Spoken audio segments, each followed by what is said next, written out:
quest requirements, we've decided to explore. Did kind of ask us to survey a little bit. There was 2 species into place that we figured out, probably. Yuka made friends with a bat boy. Yeah. Who's now named Robin. We made friends with the apex predator of the place.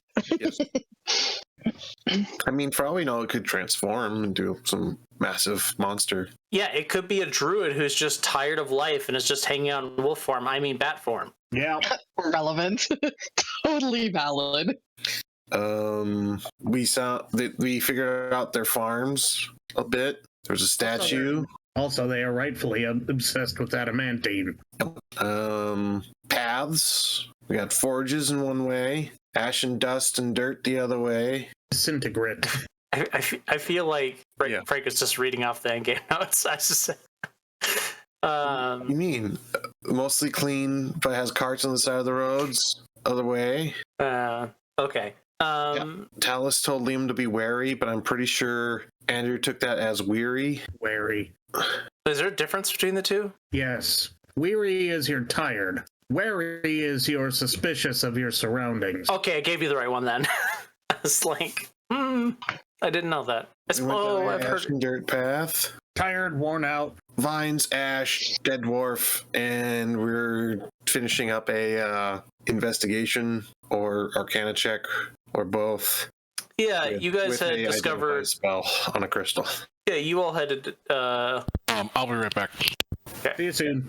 You had discovered that there were some of the skeletons that were dead, there were crystals growing in their skulls. And I believe you now have 2 of them. Morally ambiguous 5 in the crystal skull. That's what we were called. Yeah. And I think you all are back at the center. That boy seems pretty satisfied with himself, but yeah, you have completed the there's another way to continue to go, but it becomes very destroyed and ruinous down the covered ash dirt route. So you have 3 other routes you could go. Before that, what is the result of the identify on the crystal? Oh, that's right, you did do that. You find out that it appears to be a conduit, and without input, all it is a conduit. You're sure it's a magical device that was used to basically funnel certain spells through it. And can you roll me a... Oh, by the way, for both Franco and Lydia, your characters, those abilities I gave you, they aren't active just yet. You'll know when they're active. I'll make it clear. Gotcha. Okay.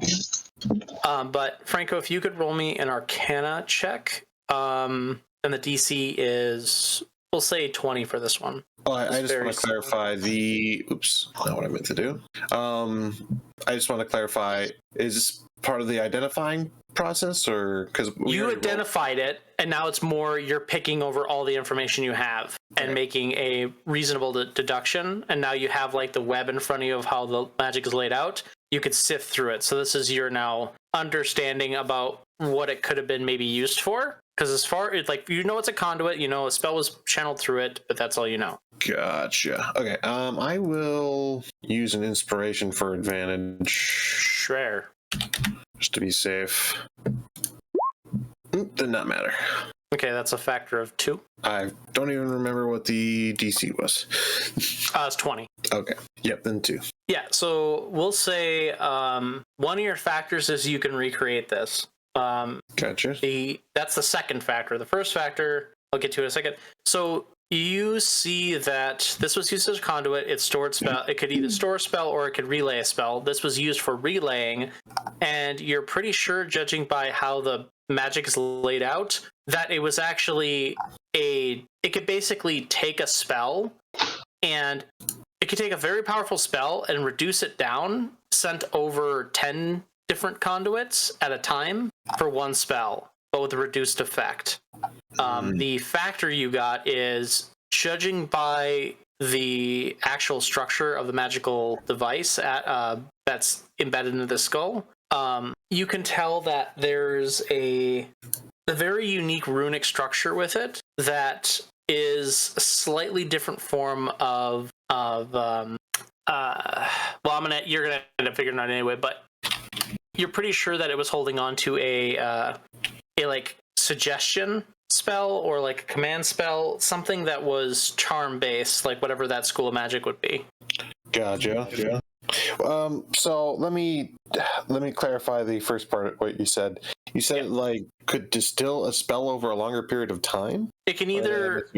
I might have misspoke. So basically, it could take, like, say you have a 10th level spell, and for every level it did something. You could cast that one spell, and it spans over 10 different vices at level 1. Like it increases its like the number of targets. Yes. But reduces the spell level overall. Right. And you're pretty sure if you recreated this, you can make it if it's like it's like a 3rd level spell, but it only ever affects 5 targets. You're sure that if you cast it, you could forcibly cast that spell at a higher level, and for every level you cast it higher, you're getting an additional target, even if the spell doesn't say so. And you could use this device to promote that if you so wished.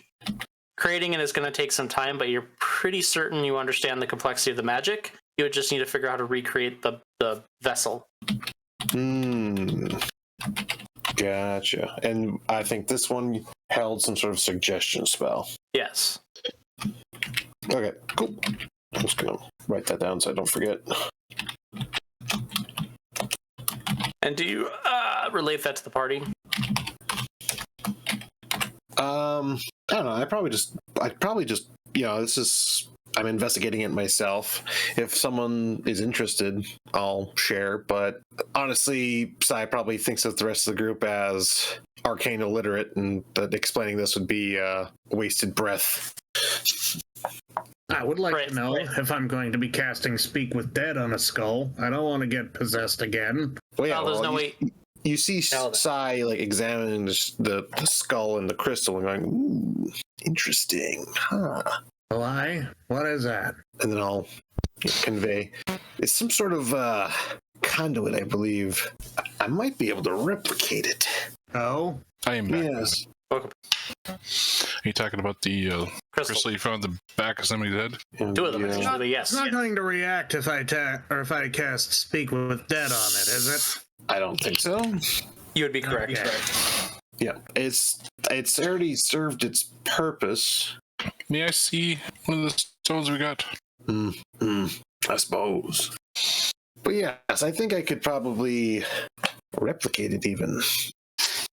Ben, does this stone look natural or artificial in creation? Yeah. Knowing your profession in life, you would know immediately. I'd say it was synthetically created, not naturally forming. You can tell that it's magically. You can tell it was magically formed in nature, and that it holds some very subtle magic power, but you don't know what for or how or what. Like what it can be for. Chad, just look at it from like every angle. Maybe get one of those like little inspection monocle things. Like, it's a fake. Here you go. Like a jeweler's eyepiece. That's a fake. After I get done here, I'm gonna open up a jeweler. I mean, it's not a bad way to profit from your geological expertise. Oh, I just like collecting. Well, I'll hold on to the crystal itself, and I'll put the skull with the rest of the remains from that dwarf that I bundled up earlier. Unless the crystal is inseparable from the skull. Okay. Make sure you jot that down. Are they stuck together, or are they?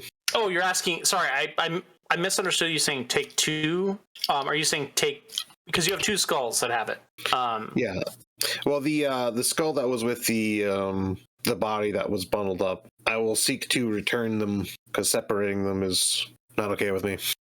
Okay, that's fine. So you go grab basically the whole body, put it in a bag. Yeah, we did that. Yeah, we did that last time. You grab both the bodies or just the one, the original one with the spear? Just the one that was in the street, because I never went up into the building where the other one was. Gotcha. So we're taking the one on the street. Thank you. Yes, I've already added it to my inventory.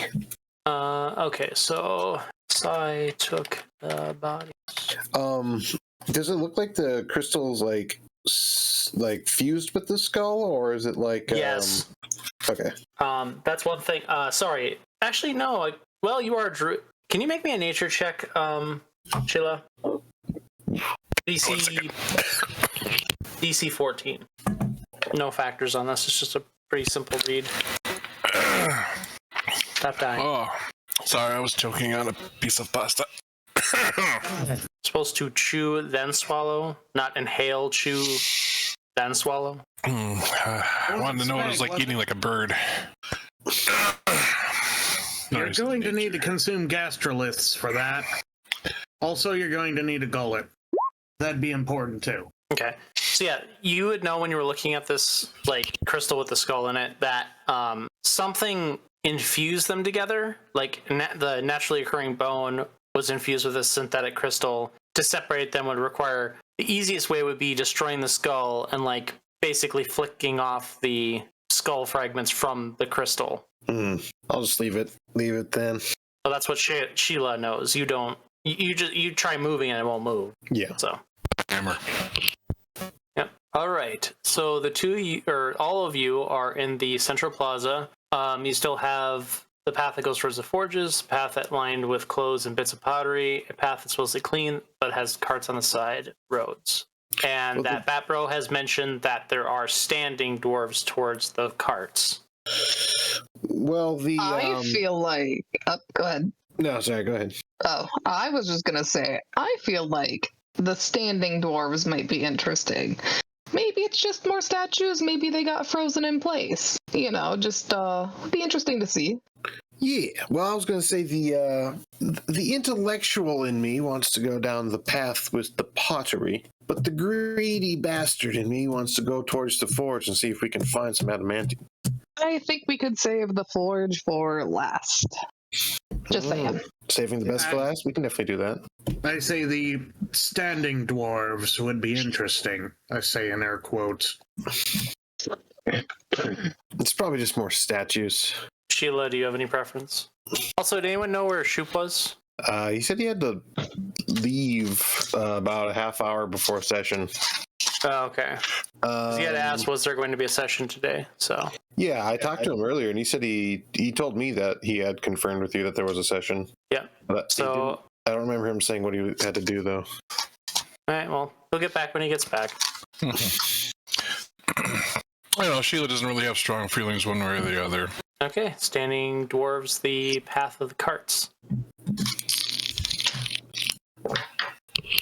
All right, so as you all take this, if we're looking at the square from where you guys originally came from, you're taking this right path, and you can see, there's buildings on either side. This is pretty jam-packed. We're talking about like downtown Britain, London packed. Thank you. So lined with all of these houses and buildings, you can see that somewhere clearly there were shops. That's where you maybe see a particular cart out front. Sometimes you see like it's a little like alcove with like a bunch of carts. You're occasionally finding skeletons. The carts have anything from bits of pottery in them with stuff that looks like it's ash. There's like what looked like might have been good clothing at some point has now just been moth-eaten, torn apart with age. You actually do find a stand that has what is it called? Like polished stones. They look really nice. They look like once you like somebody goes up and she's like a bunch of dust covered like spheres in many different sizes. You go up to them and you brush them. They're like either really pretty rocks or really pretty geodes or stones that have basically been cut and rolled and polished. She is gonna dig through those. Yuka admires the shiny rocks. A product of craftsmanship or geomancy? I'm assuming these are just naturally sourced. Sheila, you would know that there's a good mix of synthetic, real, geomancy, etc. in these. Sheila's gonna start making different piles. Sheila wants to start out the natural ones, is basically. Okay, artificial, up, magical, up, there we go. Do you say anything, or are you just like picking one up, looking at it, and throwing it? I'm not like throwing it. I'm just start making piles. Okay. So you come over and you're like, ooh, like, what are you doing? And like, you just see Sheila just basically taking, looking, setting them aside, like basically separating half the cart on one side, half the cart on the other side. Yuka cocks her head, but is otherwise just kind of fascinated by the shiny rocks. Actually, While Yuka's looking at the shiny rocks, she asks Robin the Bat Boy, do any of these gemstones mean anything to you? He's been like sitting on your shoulder, laying across it like a baby dragon, and he like gets up. He looks down at the rocks and does that like pat thing on your shoulder. He's like, and he like looks down and says, "Nope, never noticed." Yuka nods and goes back to admiring the pretty shinies that Sheila's playing with. There's an exact mirrored emotion on the Bat Boy and Yuka looking down at these rocks. Hey, Shoop. There he is. I got caught up of having to make sure little one actually ate, and someone else was willing to watch. So, Yeah, You are fine. I've been wasting as much time as possible. We're good. We've literally looked at one rock, then looked at another rock, and now we're looking at many rocks. So you've missed fucking nothing. I feel like Sai like beholds Sheila just like sitting cross-legged on the floor, like moving various pebbles into different piles of pebbles, and I just lean over to Liam and I say, "They should call us the undeniably autistic five." Sheila's having a time of their life. It's autism. Like all these rocks. Out of character, but for real about the autism call out, I was stimming mad hardcore walking through Walmart doing my fucking grocery shopping today, just like tapping my fucking fingers together and rocking back and forth while pushing the cart. Bro, I swear to God, every fucking mother of an autistic child was looking at me like, "Oh, that's how my child looks when he stims." Yep. So Curio, to catch you up. they looked at one rock and then another rock. Yeah, pretty much. You already said it. We looked at some rocks. Yeah, literally. We were on one street, and we went to a different street to look at different rocks. Was any of them nice rocks? You know, that's a nice rock. Oh, she'll start talking to you about all the rocks you want. My cousin Caden has a rock collection similar to this one. He quite literally digs ditches and collects all the agates he finds. Did he There's also like find random some piles ditches? there's like random piles of agates that hug. People like bring them in when they find them when they're on their walks. Mm-hmm. So again, just to catch you up real quick. They went down the path where the Bat Bro had said there are standing dwarves and there are carts on the sides of the street. It appears to be going towards some type of mercantile district. And there was a particular cart that had been like, part of it was broken and tipped over so they could see into it. There's like all this dust and like all these little spheres. Turns out they're like sellable like round spheres of like either geode or rock, and just both Yuka and the Bat Boy with exactly mirrored fascination. Both the Bat Boy and Yuka are staring as Sheila is like sorting out these rocks, and no one has said anything until at this very point. What Sai's character did to Liam as Liam was standing there. So what are like? We'll ask you. What is Curio doing? I think kind of going along because would have spent a little time in the other section trying to harvest some of those adamantine parts. Mm-hmm. But when we transitioned over to here, if there was anyone that would disagree for some reason, I'd have to be like, all right, here's one geode. Okay, here's another geode, throwing it into my own bag of holding. So like you're helping Shayla. Yep. That might be a problem. You're moving the rock pile before they're done.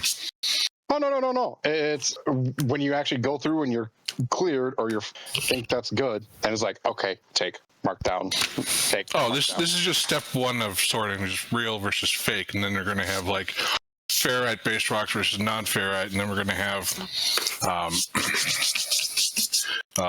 different orders of like where the stone was made, what kind it was made, and there's probably like 11,000 different categories that could possibly be put into rocks. So you might be waiting a while. To speed that up, then I'd have to ask what key things I should actually look at just to help with the process along, since I have a very observant eye. All right, she's going to pick up one particular. Can't control it. The fireball spell, it's erupting forth. The cursed necklace, it demands a sacrifice. She's going to pick up on rock. So complicated. Like this one is interesting because it starts going off and off and on and on and on and on and on. I pick up on rocks. I want a rock. They're clearly intend to be here for the next 18 hours, so I'm going to keep looking. Hang on, I just writing this out in our chat. Oh, God, I gotta actually I gotta actually add my thing now through the chat. Marble is actually a pretty good resource, but too many people take it for granted. I hate you. You take 3 damage. That's just a load of schist. You take 8 damage. For every human on Earth, about 3 metric tons of concrete is laid per day. I know. I was going to figure out what that would actually like. How much would it take to actually cover the whole Earth? But I was too bored. Yeah, that's not like a area measurement; it's just a weight measurement. But still, People say that the rocks in the bottom of rivers aren't really worth that much, but to me they have sentimental value. You take 80 damage. I cast disintegration. If you guys want to watch Sheila sit here and sort through rocks, by all means, keep going. No. I've already moved. There. I just wanted to finish writing that out. Anyway, people joke about parties getting distracted about uninteresting NPCs, but has your party ever got fucking distracted by rocks? They're shiny rocks, to be fair. Which we could actually make money from. Exactly. Okay. The murder hobos are prying freaking dead magic crystals out of skulls and picking through agates on the street to make a buck. Anyway, Yuka was the one who originally suggested going down the path with the standing dwarves. So, we should probably admire the standing dwarves.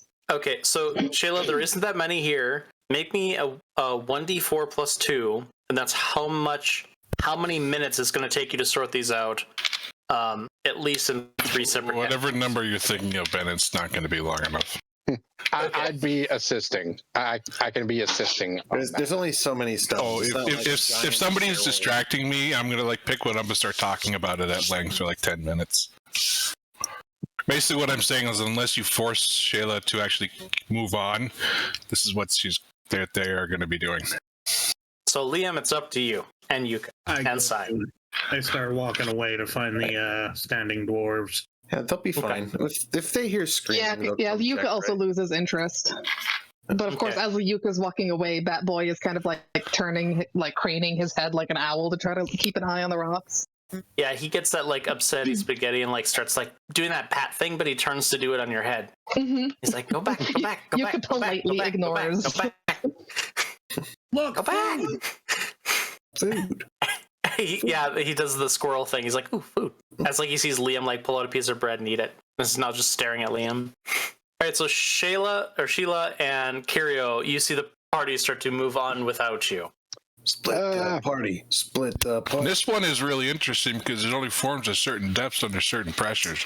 I think I'll have to kind of do a little nudge of all right. Yeah, that rock's almost as igneous as you. From this amount here, how many am I just going to take now for later? I can only really have so much in the bag. But for what's here, how many can go in the bag? We can do further analyzing later. I was planning on taking all of them. After I sorted. Carry them all? Ben, do I have if you take both your hands and make a scoop, do I have that many rocks, or am I talking what's the exact number of rocks we're dealing with here, Ben? Someone would say you have a box of rocks. No, you have. There's probably 30 or so here of varying sizes. And when I say varying size, everything down from a penny size to maybe a fucking Quincy head. The hell's a Quincy? That's a small orange. It's size. Yeah, I'll take I'm taking all of them. I just gotta sort them out first. I'll literally just be all right, if that's the amount that you have, set bag down, hand, scoop into bag. No, you're mixing them together. We can do it later. What? We got other stuff. Good, you'll have something to do later. You can't put different rocks from different strata together. There are rules. Observe. The rules will be completed afterwards. We should at least anarchy. It's just pure anarchy.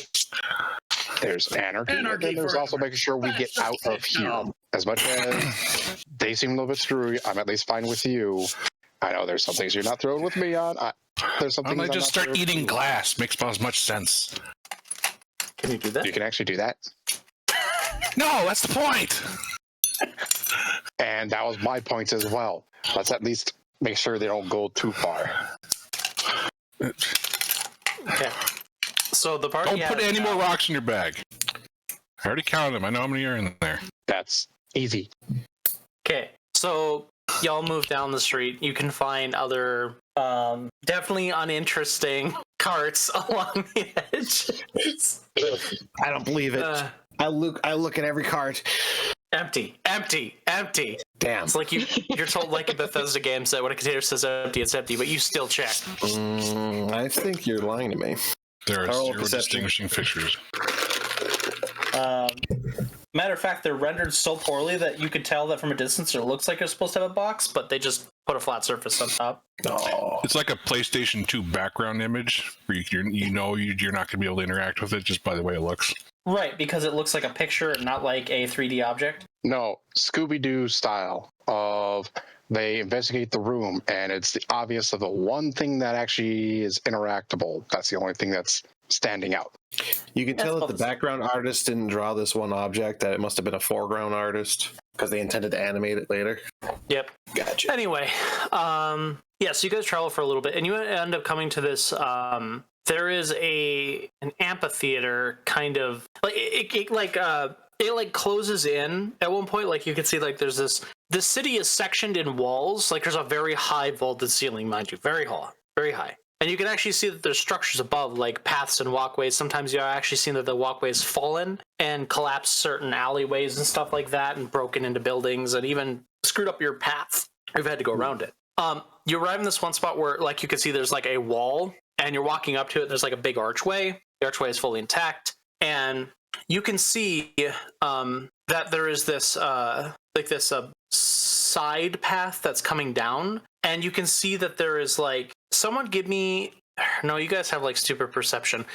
You can see that there is. Yuka sees it and points it out. Yeah, Yuka or whoever. There's somebody else who has a stupidly higher perception.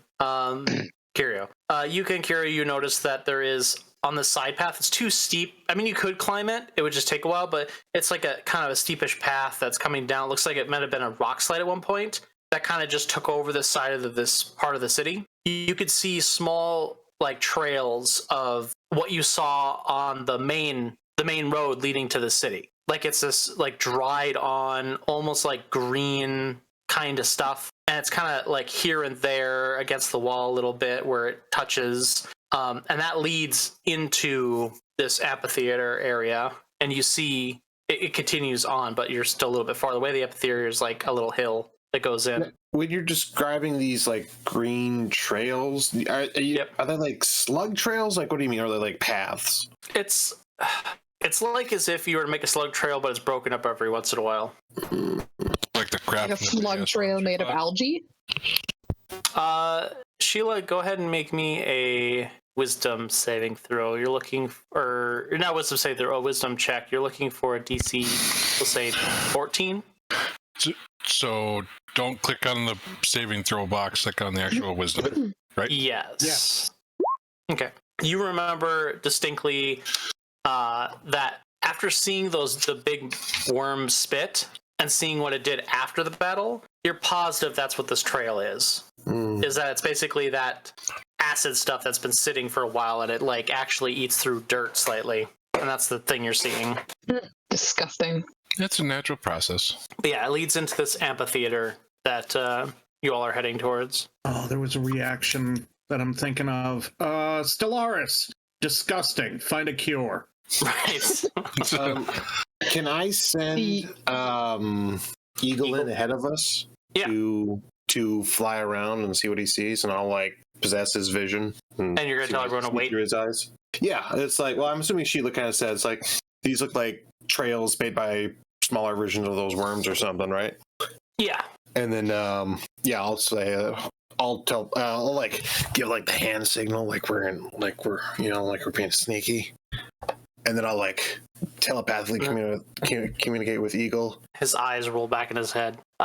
So Eagle flies forward through the archway. You see a pretty large room that has on the what would actually this be? This would be the east side. You see a big circular side of it that's like an amphitheater. It's like 145 feet across by like about another 100 feet. It's this big circular step diocene that goes like, it has like four big pillars that were holding up what look like at one point an overhang, but that has crashed into the left side, and on the other side you see what look like wrecked buildings that, judging from what you can tell, might have actually been like what's it called? Like basically seating for like restaurants maybe, or like places you could go. And this little amphitheater looks like it had, like, the whole point was to play for crowds as they were passing by. But there were some that you could stay at the restaurants or something and watch this amphitheater. It basically is, it looked like at one point there was a straight all the way through. There's a straight all the way through, so you go from north to south, but there is a path going west as well, but it appears to be completely caved in. But otherwise the coast looks clear, other than it's just the environment. Yes. Okay. Yeah. I'll have Eagle return and resume his normal circling pattern, and then I'll give the hand sign that we could advance. So y'all are just standing there, all like Sai is looking like he's trying to play Metal Gear Solid, and Then I give a hand sign to tell everyone to resume formation. you all see Sai do a hand signal. None of you fucking understand. I think that Your vision, he's saying rally, guys! you are just, you are visual and audio through your familiar right now. He was. Well, I was, yeah, but I've since after it looked clear, I would have just been like, why don't you just carry him? He can at least just keep watching, and he'll gesture or flail if he suddenly sees something. But by that point of me actually saying that, you snap back to reality. Oop, there goes and a giant thing falls in. Oop, there goes gravity as a giant boulder falls. Vomit on your sweater already, Mom Spaghetti. And you can tell from how ancient these structures are, by the way, that most of what has collapsed is probably going to stay collapsed, or is probably what has collapsed, and everything else seems to be pretty sturdy. So far, settled. Yes, basically, until something else geologically shifts. That's fine dwarven engineering for you. What, designed to only fall down halfway? Yeah. Well, if it goes halfway, the dwarf will be fine. Everyone else will be screwed. Oh, sorry, Franco. I had it on a list here, and I didn't read up the last thing. You did see in that room, in the middle, at the top of that diocene, where like there's those steps and stairs that go up to it.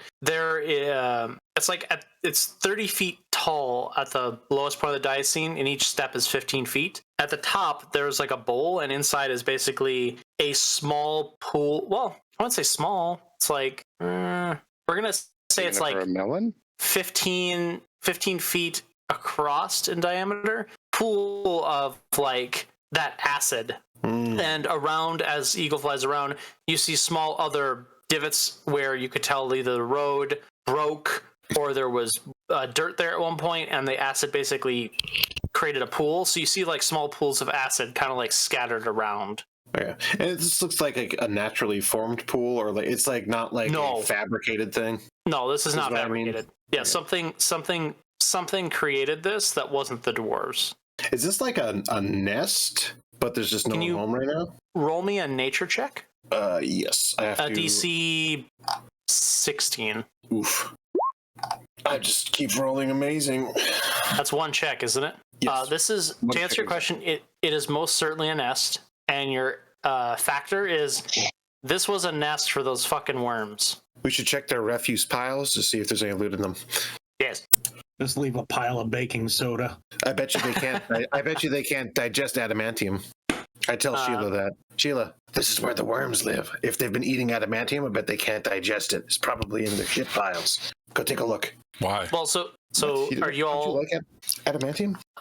You all are entering into the Coliseum. Sorry, go ahead. I mean, the ore has a particular interest, but yeah. Whatever, to actually sorting agates check earlier. a pretty big area. This is like a super agate. Super agate. Super agate. fecal encrusted metal hinges is not a super agate. Speaking of super agates, y'all still haven't had like a long rest, correct? No. Yeah. I believe we've had one short rest. Yeah. Yeah, I don't think so. Right. And what is your formation? Box formation. Oh, God. Tell I me it guess again. Is what it's literally on the screen that we're looking I mean, at that's the map. what you want. Although Eagle isn't this close, he would be flying approximately. He'd be flying in a pattern, about 100 feet out from me. Yeah, he's out somewhere up ahead with apparently a very good tape measure. You can guesstimate exactly 100 feet. It's not exactly 100 feet, but you can guesstimate my sight. We also have abilities that only work out to certain ranges, so if he goes too far, I'll know. No, I'm just making a comment about how Ben was describing everything with like a somewhat level of precision. I just imagined Eagle out there landing, pulling our little tape measure, hooking on a rock, just kind of hopping. Oh. Yes. All right, 3 hops equals 5 feet. It's it's after the credits scene. It's like the special little edition at the end of every episode. There's a credits scene at the end, and it's literally just that. It's Eagle going around with the tape measure. The outtakes. Yeah. All right. So. Are you saying it's getting late in the day, Ben, and we're getting tired? No. Though.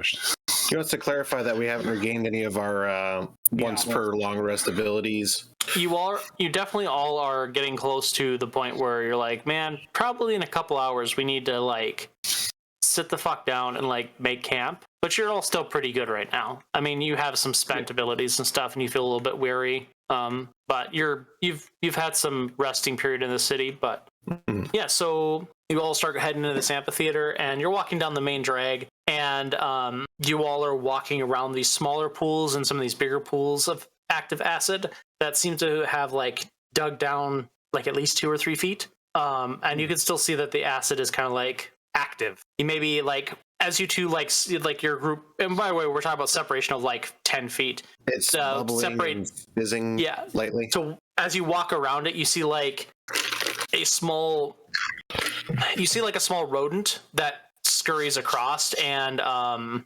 a small bug, a bigger bug scurry across, and Bat Boy goes to grab it, but drops it, and it falls in the acid, and it's just, you hear this very, very silent scream of it just like being dissolved in the acid, and the Bat Boy's like, unfair, unfair, unfair. Oh God! You have the itty bitty acid worms crawling around the gutters like they were in the other area? you see them here and there. They're still around, but they're harmless. Well, Yuka reaches down, grabs another acid worm for Bat Boy, and says, "Here you go, buddy. I'm sorry you lost your other snack."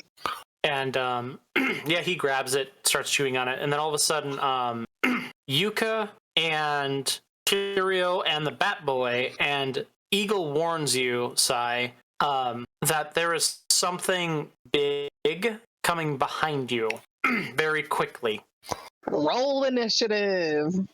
I'm giving you a chance to react first. I'll assume we had been actually at least going with a lantern. I emit light. Yeah, I personally am not great in the dark, but that's why I work with my familiar to help me see things. But yeah, the people who have advanced hearing or senses pick up on this, and you think you have about 3 turns to prepare. You're currently in the positions you are on the map. Does it sound like another big mama worm? Or I guess feel like. To you, it sounds like something is moving awfully quickly, which the mother worm didn't sound like it moved quickly. It seems fast or whatever it is, but the Papa worm. Yeah, right, you said from behind. Where is that on this map? So, sorry, that would be, you all have been traveling in this direction. Okay. Go ahead, Yuka. So, oh my god, my brain died. Shit. Oh, so I guess what I meant to ask was, does this sound like the other 2 worms that we detected trying to follow us earlier? Give me trying to find us earlier. Wisdom check, DC 16. I gotta go upstairs. Give me a minute. I think for me, what I'm going to do is I want to quickly go into my bag, and I'm going to pull out like 3 torches. You said wisdom, right? Yes. And this will be to at least help out the one who cannot see. Hey. Do you have the means to actually light this quick? Because I don't want to fiddle with Tinder and. You talking to me? Yes. Well, I can't personally see. I have a lantern right now that is out, so you do have vision, but I want to get torches. Well, I also have light on me. I have the light spell. You could just, without looking, cast Produce Flame and produces a small flame in her hand. Yeah, if you want to, you can do Produce Flame. I think you can argue Prestidigitation can be used to just to function like a flint and tinder as well. I believe it can. Either way, I rolled a 22 for my wisdom. It definitely can be used to make sparks, which can light things. Graphics performance notification. Yeah, you holding it, I'll be able to actually just. What I'm going to do is I'll move. Bam! Everything went black. Yeah, hang on. I was just seeing something. Spooky. Just cast light on the torch. But what I was going to do, is light the torches, and then I was going to throw them out in varying spots because your light is only going to go like so far around you. Yeah, no, I used the light to illuminate the area immediately around myself. Is there a way you can apply an aura? You apply it to yourself, like with an object. But what I'll do is I'll just kind of scooch over to you and I'll hold out the torches. And oh wait, that is how much light does. The inner circle being normal light and the outer circle being dim light. I don't see any circle. Oh, you guys see him? Okay. I see it. You probably don't have it. Yeah, give me a second. I could probably help you there. Fresh. Well, I mean, I don't necessarily need them. I was trying to be helpful, damn it. Well, we can light the torches if you want. It's just, I just want to make sure this is how much light we already have. I just want to clarify. So, you can already see this amount of illumination. So I just want to make sure that if you want to throw more torches, if you're going to throw a torch, you got to throw it, all the way out here for it to be meaningful. Well, we're not going to be exactly standing right here, right? No, yeah, I intend. Well, it'll be following him. Yeah, as soon as we clarify, I intend to move. Oh, they did change this. Hang on, can you give me 3 seconds? They might have actually made this not cancerous to set up anymore. Why is everything? What the fuck is that sound? Why is Pac-Man here? That's horrible. Stop it. A very aggressive Pac-Man. Oh, why is everything I picked concentration? I will be back. You know what I got going on right now? I've got my Oblivion soundtrack on repeat, and I've got the. Do you all see extra light cave appearing? Ambiance. I don't see anything. It's all blackness. Do you see interesting? All black. Hello, Space darkness, light. my old friend. Do you have to give vision to the tokens? Yeah, I do. This might take way too much effort. Then it's another strength of Foundry. It has a pretty good lighting system. This has gotten better for sure. The only downside with these games is that they give every race in the freaking game dark vision. So it's kind of what's the point of having a lighting system when everyone just goes, "Yeah, I got dark vision." Son of a bitch. Well, it's good for don't have to worry about caves, but if there's literally different color schemes that we're supposed to actually be seeing that says danger ahead, don't open dead inside, we will not see that. I can see now, but it looks just different. It looks like dim or gray. It's not dark. Let's just say it's incredibly thick fog to where you can barely see your hand in front of your face. I don't care what kind of vision you have. Oh yeah, if I move my token around, the light moves with me. The Genasis have dark vision too, correct? Yes. Yeah, Michelle, I will have to put a character GM vision for you. Give me a second. You said you had dark vision, sorry? Yes. If it matters, the owl has 120-foot dark vision. I can see. You won't, unless you tell me you're tapping into his eyesight. I'm going to leave that off for now. And there's an oblites. Yuka, you have night vision as well? I have 60 feet of dark vision. Okay. And Liam, you just have regular vision, right? I think Andrew's a human. Yep, Andrew's a boring old human. A human who has fallen asleep because he's. I think he said BRB. Oh, he did. Okay. I think Liam casts light on stuff. Can clerics do that? I forget. Usually, yeah. Lights, yeah. I want to say lights on everyone's list. Okay, I'm just gonna say he does the same thing you're doing, Franco. I don't cast light on myself, quote unquote. I'll cast it on like you could say like a feather in your cap kind of thing. Like the light will emit a separatable object. exactly. I don't want myself to be glowing. I want to be able to take the object and hide it if I need to. Okay, and Michelle, I need to give you a quick token. Let's see here. We're just gonna do yeah, that seems thematic. There's a guy in power armor. Hell yeah. Brookside, you came back. I miss Brookside. I felt safer with him around. What are we listening to? The Siege of Isengard? No. Michelle, your name being blank, I think, is fucking with my ability to select a player. I think I can't do it. Just call the character camera. I heard you from the other room, and yes, I am clearly the superior species. I do not have dark vision. Okay. Wait. I do have sorry. a lantern on me, though. What? Michelle, did you just go from calling sorry to calling in a camera? Yes. Oh, okay. Give me a second, because now it's reset it again. Fuck. Okay, create a character. Then journal of camera. Edit and control by camera. Tags. Camera. How do you spell camera?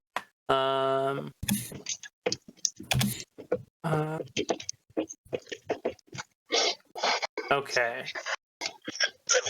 Edit.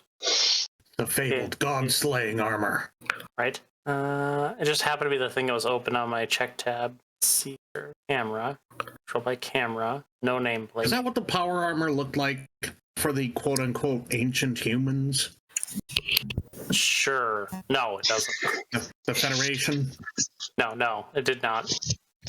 Darn. There's a lot more sleek. Theirs looks more like Mass Effect or like ODST armor. I see. You don't emit light. Wait, you know the ODST's armor wasn't powered, right? No, I know. Michelle, are you able to see now? Okay, cool. Ignore the power armor stick. Menacingly. Protect the cameraman. Okay, so you're all in the positions you're in. You think you got about, with the warning that they gave you. Oh, by the way, sorry. Yuka, yes. That is most certainly the sound that it's making. Is when you flew by the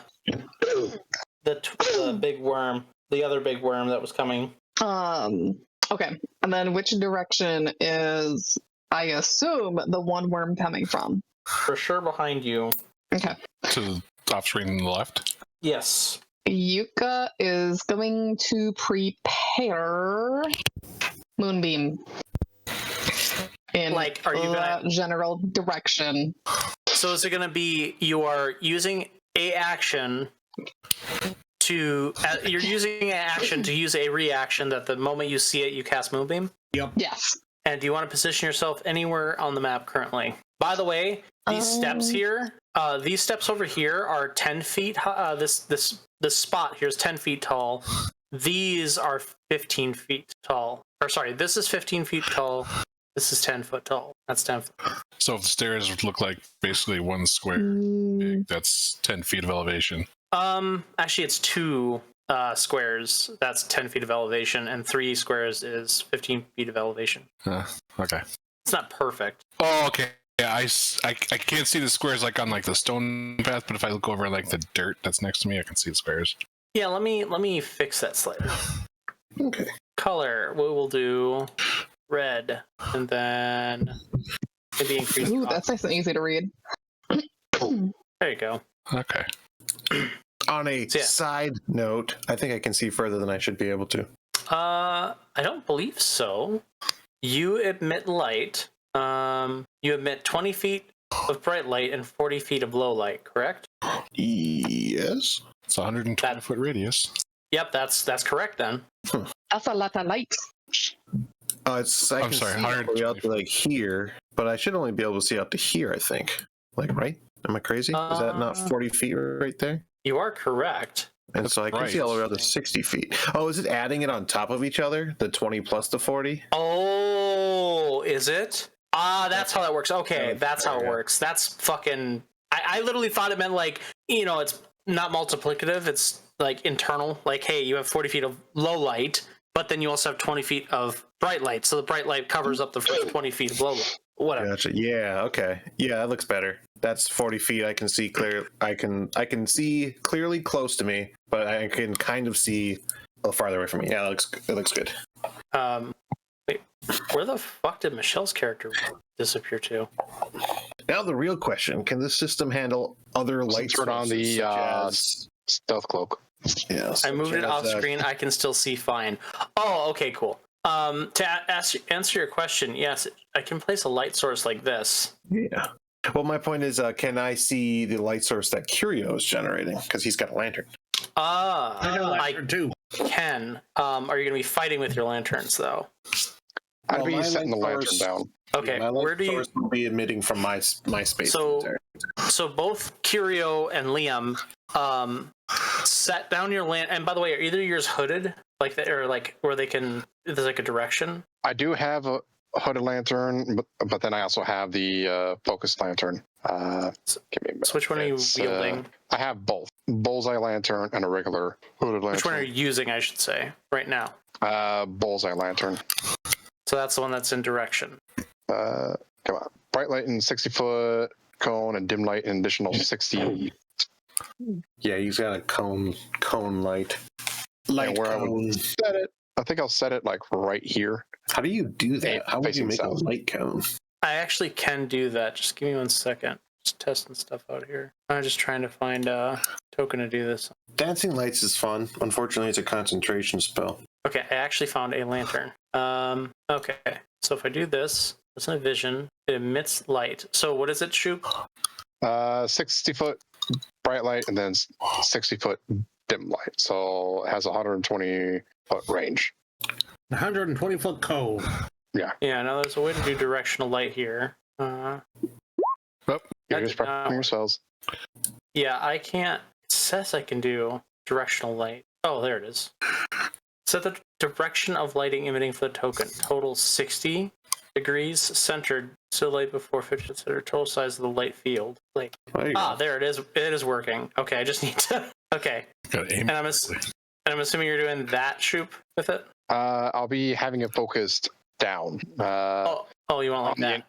Yeah. Okay. Well, the thing is approaching from the west on our screen. Yes. Oh, it was the west. Yeah. Oh, Yeah. yes. I'll have it pointing towards the direction the vibrations are coming from. Okay. Give me a second. I think it's. Does it say what kind of cone it was again?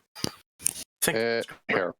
I'll. And Andrew, is yours a directional lantern, or is it just a glows in all direction lantern? I think it's a glows in all direction lantern. But that makes sense. The cantrip light, which I guess. Which I currently have casted on you. That's how you have your vision. That's probably how I have it. I have my vision. Yep. I figured you would have done that. On something I'm holding? Mm-hmm. Yes, exactly. So you don't have directional light. And how's your lantern work, Andrew?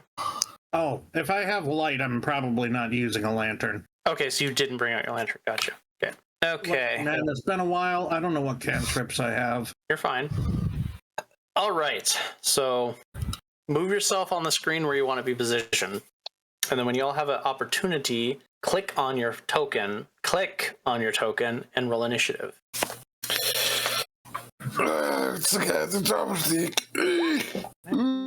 Can move the lantern to the light layer, or the map layer. Doesn't really matter where we move. It has a tremor sense. Well, I mean, you know its mother had an AoE spit, so die like your mother did. Quick question. Now that I have moved here, things are a little bit fuzzy in the first 20 feet around me. Yeah, it's fog. Why is there fog? There's no fog. Why is the light here weird? It's because it's dim light at a certain radius outwards. So it's Probably what you're seeing. Yes. Well, for me, Thank you, Michelle. It looks kind of dim everywhere, but I wonder if it might be my browser. Let me try. Oh, so I see what Michelle's talking about. Well, I know that's what it's supposed to look like for those who have dark vision, but you all shouldn't be seeing that. I didn't think I set up dark vision for you, did I? No, I didn't. Like, the lantern looks like it's good, but I've got basically everything around me looks kind of like fuzzy and gray. Right. I see Michelle sent me a picture, and I'm not. Hey, who's chewing on a pen? Oh, sorry. Thought I had my thing muted. Did you actually guess correct, Pen? I believe so. Pen is just a piece of plastic. Oh, pens are often made of plastic. Let me see if I can turn on. Also, you guys who didn't roll initiative, please do.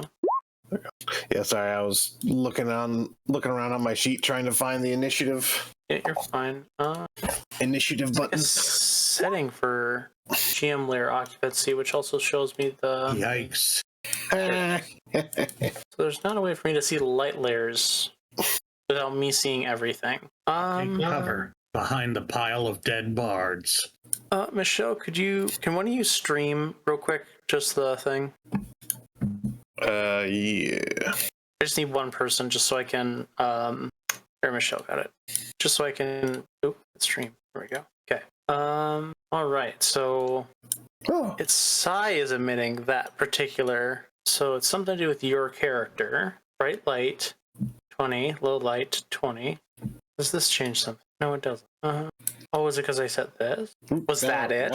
Yeah, now it looks like I can see normally. That's so weird. I can give you such a I can do shit like this. This is weird. Look at this. You're seeing red. I'm seeing red. You should do that whenever a barbarian wants to rage. Right. Fucks with the vision. And the weird part is that it's vision everyone can see. What do you mean by vision everyone can see? Like Michelle's streaming, everyone can see that red glow, but it stops the moment it hits somebody else's light aura. It's really weird. Yeah. Yeah. Weird. Okay, well, cool. I mean, so everyone should be able to see the light I'm emitting, but I don't know if that's how it's set up. Right. But it's not really. yeah, We can figure it out later. All right, cool. So we have our initiative tracker. We do. All right. Well, you basically all got a warning sign because a couple of people have stupidly high perception, so I said, fuck it. You hear coming down that slope you heard earlier, and then you see it emerge and quickly turn and sprint through the archway, and you see a worm like before, like the ones you passed over Gaseous Cloud, roaring and ripping angrily. And as this one shows up, Yuka, your little bat boy, flies away up on top of one of the pillars nearby. And you get a sense that you feel that same tremor coming from behind you as well. So you can act on that information on your turn. But I'm going to put it in initiative order, and then y'all are going to have your turn. So just let me do that. Surprise round. Yes, you definitely get a surprise round. I will not take that away from you. Yeah, glaucoma setting. Yeah, that's pretty great. Cataracts. Where's the fuck? I think initiative is just a dex modifier, right? I think so. I think so. Yeah. I'm just gonna actually Roll the ask, is 3. are these like pillars? Are they like how high? One moment. I will answer your question. I just need to. This is the. I just need to add these to the counter. Combat's happening. I gotta switch to a combat track. Yeah, that's right. I should actually do that for me as well. This sounds like a combat track. I'm playing some Clay Obscure Expedition 33 music. Copyrighted. Okay, so it emerges, and let's go ahead and arrange the orders it's supposed to be. Not that way. All right, Yuka, on your turn, you may cast your moonbeam. Yuka casts Moonbeam, and can Yuka also shout to the rest of the party, hey, I feel like we're gonna get hit from behind, guys. Yes, you can. Okay. Because I feel like that'd be like a bonus action, would be like shouting, right? I'm free action, it's fine. Okay, what I'm going to do, so we got the one we know is indicated with the light set in that direction, and the other one Yuka mentions is which direction? To the east. Directly. Yeah, actually, in this case, it would be the south. It's to the right of the screen. What I'll wind up or I'll quickly shout out, which one do we want to focus first? I have something that I may do something that can help keep one of them busy for a moment. Well, the one coming from the bottom's gonna be coming first. No, it's to the east, or God damn it, to the right of the I was screen. gonna say, I know the directions are like, wait. The right of the screen. I could have sourced from the bottom. It is the rule of the map grid. The cardinal directions, no matter what, are the orientation of the map grid. If the GM says otherwise, it's too bad. That's how the players are going to interpret it. Lydia, are you able to move the Moonbeam Cat? Moonbeam Cat. Excuse the ever-living fuck out of you. Where the hell do you have Moonbeam at? Are you able to move the Moonbeam Cat? Oh, It's a simple question. I cannot move the Moonbeam Cat. I didn't see it at first, okay? It was in the darkness. I'll give it a tiny bit of... non-existent. Actually, what does the Moonbeam emit for light, by the way? That's a really good fucking question. It I know emits no light. I think it's 10 feet. Just lights up the entire map, making all this work on lighting irrelevant. Hey, everything that's living here, come over yonder. Oh, it's a 5-foot radius, 40-foot cone or cylinder. Excuse me. Wait, can you use this spell indoors? Yes. Oh, Wait. yeah. Well, Ben has let me use it indoors before. You're not going to let me not use it indoors. I mean, it's up to you. I think the spell itself is obviously visible, but it doesn't actually emit light. Yeah, I mean, if you want to do like a literal 5-foot radius, like Yeah. Fireball doesn't emit light. I'm just gonna do this so that way it's seeable. No. And I think it would emit. Yeah. Okay, now can you move the Moonbeam Cat? I can move my Moonbeam Cat. Okay, so Put the Moonbeam Cat where you want the Moonbeam. Dickface numero uno is coming from the left side of the screen then, correct? Yes, Or this Dickface one. numero uno. Okay. Yeah, this one has a red tinge all over its skin compared to the mother. Okay. Oh, I forget. How far can I cast it? Moonbeam? Oh, good question. Range 120 feet. Okay, I probably have like the full. You're, like, perfect. Oh yeah. Oh yeah. Oh yeah, bud. You can slap it right Listen on the here, edge, ya of his, fuckers. edge of his space. Actually, if I can cast it in his bubble, can I damage him right away? Yes. Yes. Okay. I cast it in his bubble, and Does it have to make a save or anything? he It does. must make a Constitution save. Because it's radiant. Must make a con save throw, and it takes 2d10 radiant damage on a failed save, or half as much on a successful one. Okay. I'm gonna separate out this right there. And if he's got like a reddish hue to him, it's not like he's like a shapeshifter, is he? What the fuck does that mean? Moonbeam is more effective against Just shapeshifters. Oh, So yeah, no. If by some chance he was a shapeshifter, that is actually a thing Moonbeam does. It was a valid question, okay? Okay, it's fine. I'm pretty sure it's saved.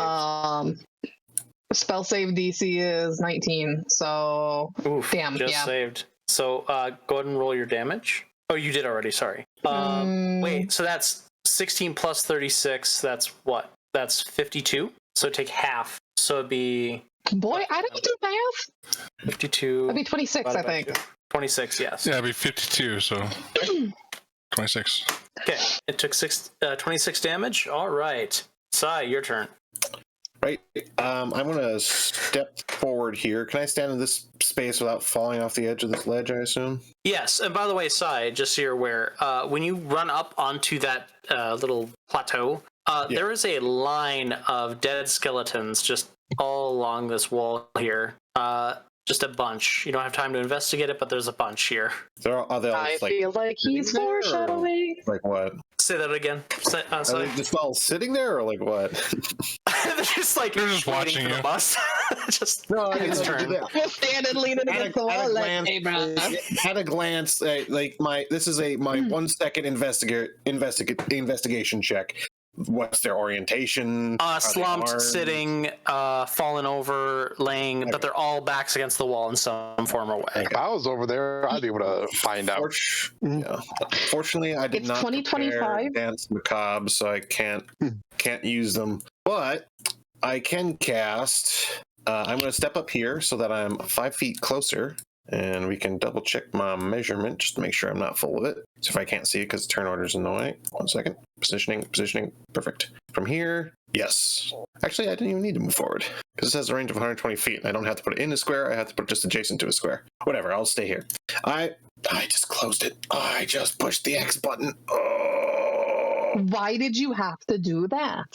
I'm going to cast at 5th level Arcane Hand. That's that thing fucking again. wall of text. It's because it has multiple effects. Don't worry about it though, because I'm just going to be using this one. Eagle. Okay. That is my attack roll. Okay. I needed to. I think I gave you a zombie token last time. Yes. For me, I like to tool the Arcane Hand as like a skeletal hand kind of thing to fit with kind of the Necromancer theme. And how much health does it have? It has, AC 20 and hit points equal to my hit point, to your hit point maximum. So it has the same number of hit points as I do. So that would be 72? Yeah, 72. So it has 20 AC and 72 health? Yes. Okay. Do you have control over that? Yes, sir. Okay. So go ahead and move that. It will appear on a mirror. And then I roll the attack with it. I got a 22. I'm assuming that hits. Yes, it definitely hits. Yes. Okay. And I will roll damage. What type of damage is that? It is going to be force damage. Okay. 21 force damage. 21 force damage does damage. It does 21 force damage. Nice. And that is going to be a move and an action, so I am done. Okay. Kirio, your turn. All right. Something we did not actually get asked. I wanted to find out for like the pillar that I'm actually here. Am I able to actually stand on that? Yes, you can stand on that. How high is it? It's 5 feet. Oh, because I would have easily just climbed up if it was like 15, 20 feet high. Natural climbing ability. But yeah, I will take my opportunity to do my one ability. Come on. Where was it again? Insightful fighting. Bonus action, make a wisdom insight check against a creature, contested by its target charisma check. How about if I actually do this? Oh, so it needs to roll. Yep. So I do insight.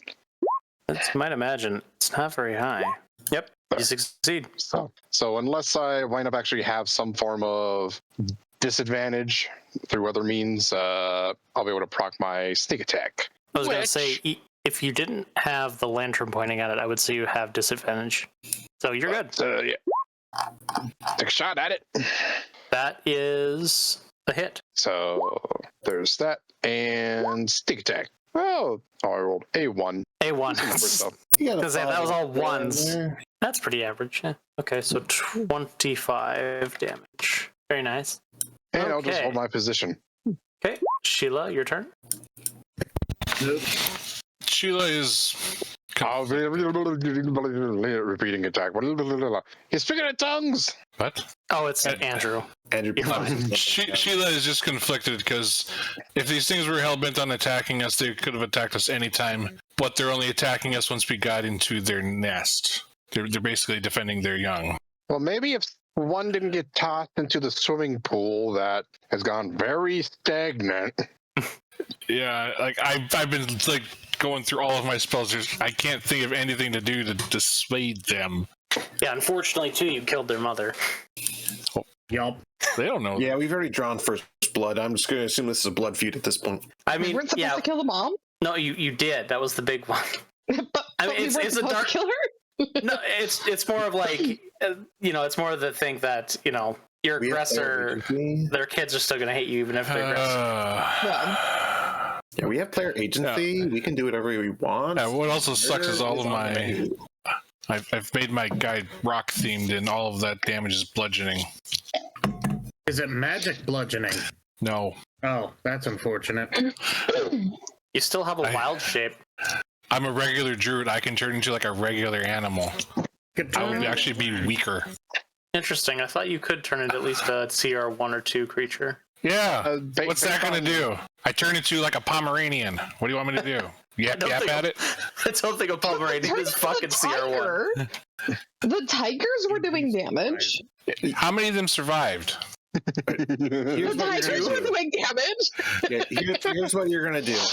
Grab the lantern and keep it pointed out the entire fight. All right. Because I do have this I can do. I got lightning bolt yet. A couple of them I can throw at it, so... Just probably have a cantrip or two, don't you? What's the my cantrip's on 100 feet. Oh yeah, you're fine. I use Druid Craft to make it sparkly. Yeah, my cantrips are like Molder, Druidcraft, Primal Savagery, Thunderclap, and Shillelagh. So Oh, they're keep melee those the there. thing. I believe in you. Yeah, no. I can't even see your character right now. You're just in the dark for me. I'll just cast at their level. Lightning bolt. Dexterity save. Okay, it might pass that. It did not. Fail, bitch. Yeah. 29 damage. 29 damage, and it's immune. No, I'm just kidding. And it's immune. Legendary resistance. And it heals from lightning damage. Yeah, it heals for lightning damage. It heals, and then it actually becomes energized, so it moves twice. Yes, Yeah, it moves doubles twice, its movement and speed. its acid now is lightning acid. It activates its legendary action. All right, Shayla, do you still have a bonus action you would like to do? Well, I just cast the lightning bolt and then I move away around this corner. All right, Liam, your turn. So finally, my turn. Yes. What do you mean finally? You rolled a nat 1 on dex Rolled a on your freaking 2. check. Try not to suck ass at initiative next time. Gee, thanks. He was just saving the best for last. Come on. That could be funny. Are you able to cast delayed fireball? Negative. Just a grenade. Granata. I cast Panzerfaust. Ooh. Could be. I cast What the. about guiding bolt. That might work. Yeah, guiding bolt would be fine. It would Guiding give bolt's advantage. I do not have it prepared. Well, Oh, yes. wait. We've talked about this last session. Oh, yeah. I could do Sacred Flame. Fire damage is. Oh, it's radiant damage. Never mind. Radiant damage. Yep. I was going to say, we have established last session that it is either immune or resistant to fire damage. It is What is- immune to fire damage, but vulnerable to ice damage. Ice. Oh, you rolled a Yeah. 1, 3, and 2. I was going to say, surely that did more damage. Yeah, okay. That does. Yep. And that's a save or suck, isn't it? Dexterity save. Okay. Dex save or nothing, I think. That's a hell fail. Oop, I can't see the description from here. Yikes. I guess that's never worked. But it took 6 radiant. Yep. Took 6 radiant. Is there a secondary effect on Sacred Flame? Works for me. It gains no benefit from cover for this saving throw. Okay, so that's it. Yep, as long as you can see it. Cool. All right, Andrew, you have a bonus action and a movement still. I'll stay where I am. I got nothing All right. to do with a bonus action. Okay, well, that was a surprise round. So there is, even though you all got another round, there is a person joining the battle that isn't going to be person. That's a strong word. What? You gotta speak out. Your mic keeps cutting you out. I was looking away, sorry. All right. Oh, is that connected? Need to fix that. Not sure. Just realized I can't even see Liam on the map. Oh, Yeah, really? you're Because you're so probably far too far south. All right. We can't see you either. You're in the darkness. Oh, that's Liam right there. It's right there. Okay. All right, rolling initiative for this guy. 16 instead. And it. Okay, so Yuka, it's your turn, and you can hear from behind you something has entered into the archway in a dark abyss behind you. It is your turn again. Player 3. Yuka pisses herself, but because Wormy Boy number 1 is still within the grasp of Moonbeam, we can roll for damage on Moonbeam. Yes, you can. Did Andrew roll Fuck, what damage? level did I? Andrew did. Yes. You got 6 six. I radiant. didn't see it. It's above my dexterity roll. That was a 1. Love the dexterity save for it. Ben, quick question. From the floor to my current position, how high up am I? 10 feet. 10 feet, okay. Moonbeam. Constitution save. Okay, it's probably going to pass this. No, it did not. Hey, But you definitely rolled a lot better. Powerful as last time. Yeah, you definitely rolled a hell of a lot better last time. So that's Yeah. 32. Yeah.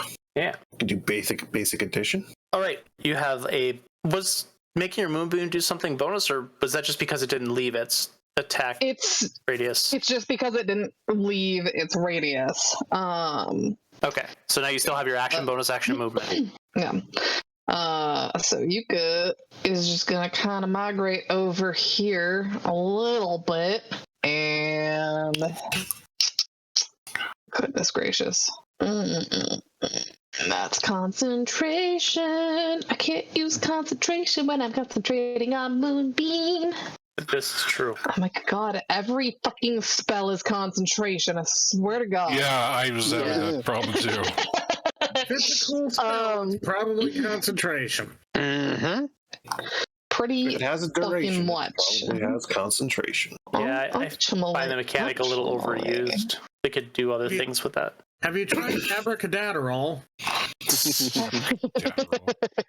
surprised they give you a mechanic and they don't give you a feat or like if you're a wizard or even a warlock thing later on, like, oh, you're a warlock, your patron is now considered that you're its favorite little bitch. He's going to concentrate on one spell for you, and that way you can have up to 2 concentration spells because you have you have very limited slots, so why not give that to the warlock? Would have to be a But anyway. once a day thing. You see, that would make could be too insane. much sense.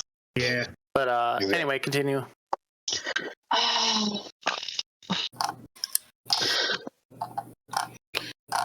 You know, I have this fucking serpentine owl item. Would you allow me to summon a giant owl in the area, and would you let him fight for me? I believe that's what it says it can do, can it not? It doesn't specifically say fight. It says here, I guess I'll share it in the chat. The serpentine statuette of an owl can become a giant owl for up to 8 hours. Once it has been used, it can't be used again until 2 days have passed. The owl can telepathically communicate with you at any range, and if you and it are on the same plane of existence.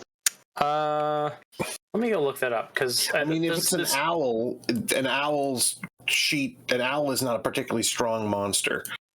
But it is a giant owl. Yeah, True. serpentine Giant owl hopefully has a flyby feature of fly Or in, like it talons can or something, distract. you know? Yeah.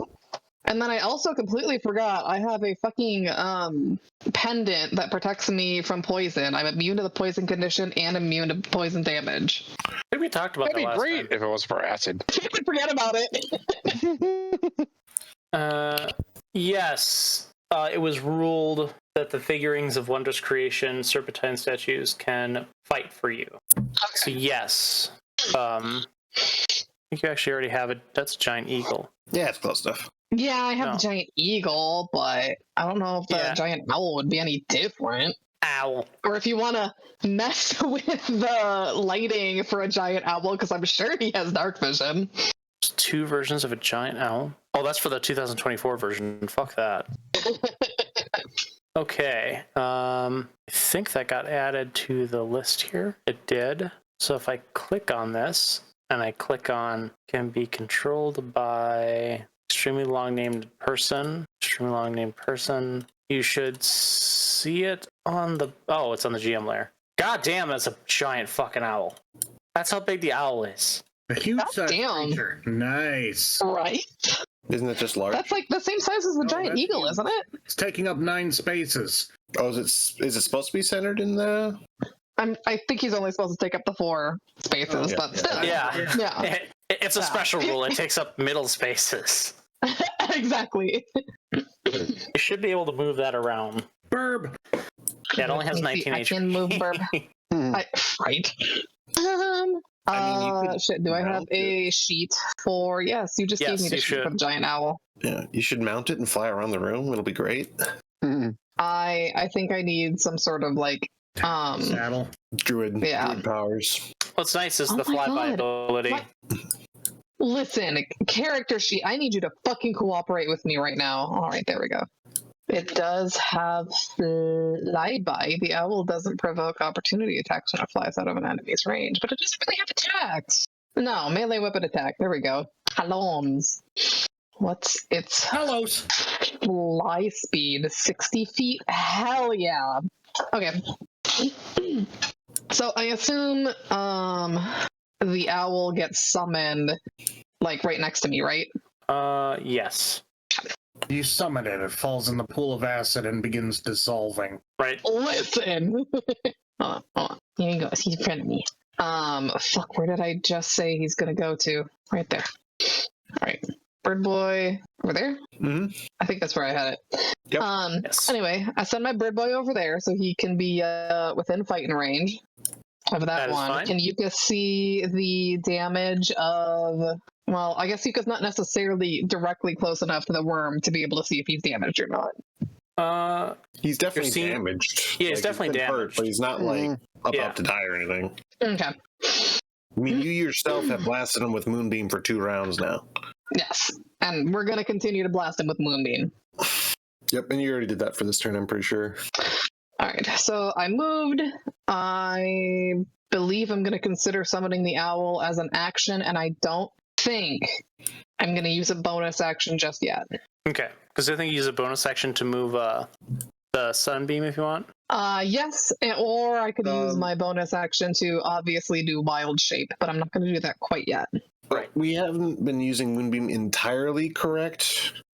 It is slightly weird. But what I kind of figured was you guys would use your action to use the Moonbeam to hit him this turn. Because normally it deals damage on the enemy's turn. It's weird Oh, like yeah, that. that's right. I feel like we always mess Well, that up. I think it's fine because they had a surprise round. Yeah.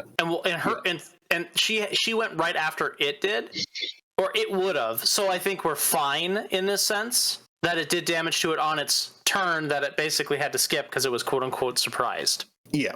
So Well, it's just that it just reads that whenever the creature enters the spell's area for the first time on a turn or starts its turn there, it takes damage. So it got hit when it first spawned and it started its turn there on the turn that it had to skip. So yeah.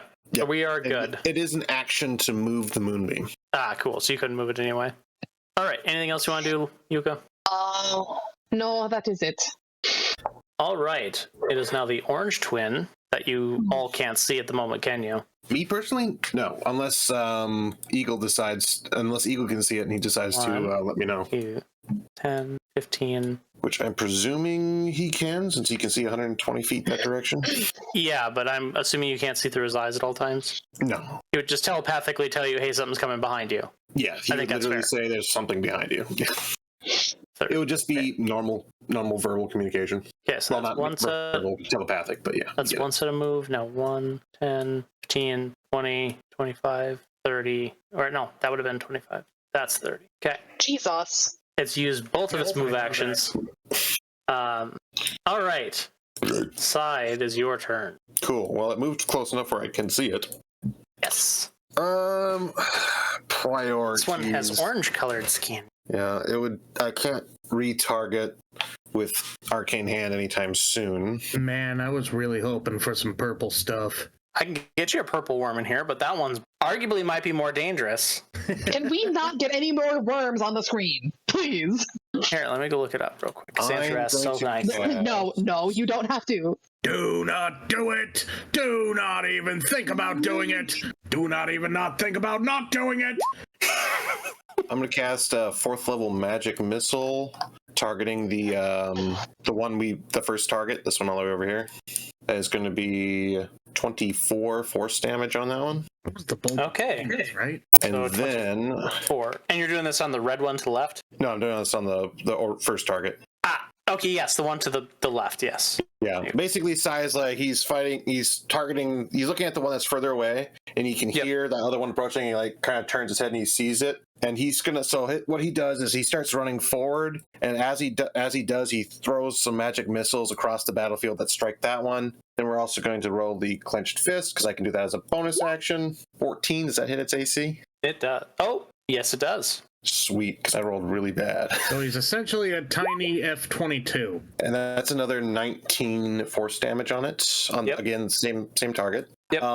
He's going to move 5, 10, 15, 20, 25, 30 right there. It's right there. And then that's literally an action, a move, and a bonus action. So I think I'm all done. Okay. Curio, your turn. All right. We have damage active on that one. We have damage active on that one. I was going to do a hypnotic pattern on one, so that it's not really going to do anything for a bit, but I think I'll need to take my turn to reload the crossbow. Okay. Yeah, take turn and reload the crossbow. Is there a feat that lets you re-roll? Okay. There is a feat. Basically, it doesn't take an action to reload, but I don't have that. Gotcha. All right. And you still have a bonus and movement. There isn't really much I can do at this moment. I'm at least taking advantage of the distance. Can you use your insightful fighting on the new one? It'll change to the new one. Ah, gotcha. So yeah, I'm just going to take advantage of this, where I'm at, reload, and just going to be observing. Because I do have a steady aim, but that's only for the same turn. All right, Sheila, your turn. You're muted. I'm not muted. I'm trying to figure out what I can do, because I have basically one more lightning bolt, and that's it for damage. Have you tried wrestling? Us. But I'm looking at any type of crowd control I could possibly do. I have Erupting Earth, which could basically make the terrain difficult for them to move through. That's tunnel through solid earth anyways. I'm not sure how much that is going to help. I cast Lightning Bolt on Liam. Knocks him into the acid. I deserve that. Actually, I might be immune to lightning damage. Hold on. Like, no, side you on. I mean, I could. How tall is the ceiling here? Oh, very tall. Very, very tall. Tall enough that I'm not going to measure it. It's more than 200 feet. Okay.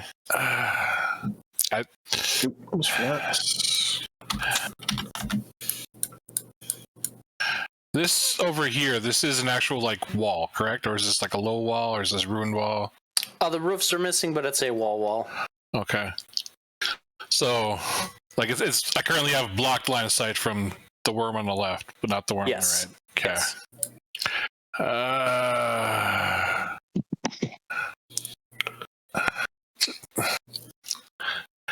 Oh, why does it all have to be freaking bludgeoning? Okay.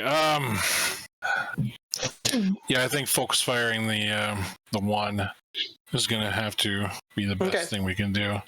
Yeah, and I can fire that without hitting the eagle or the giant owl. Yeah. Alrighty, let's see. Lightning bolt, gonna upcast that to 7th level because my 7th level spells aren't gonna be helpful. Yeah. What's the dexterity save? Really? 30? It missed. You got 45. We got 45. Oh, right. Higher level cast. Yeah. Yep. Okay, so you did 45. Very solid. It slams into the side of it, screeching out in pain and agony. Does not save either. Right. Nice. You have your bonus and your movement. Well, I suppose you moved, so you have some of your movement left. I moved 30. Oh, you did? Cool, sorry. Because I had moved backwards 30. I thought I had a little more time before the other one came. No. No. No, sir. So that will be it. Alright, it is now Liam's turn.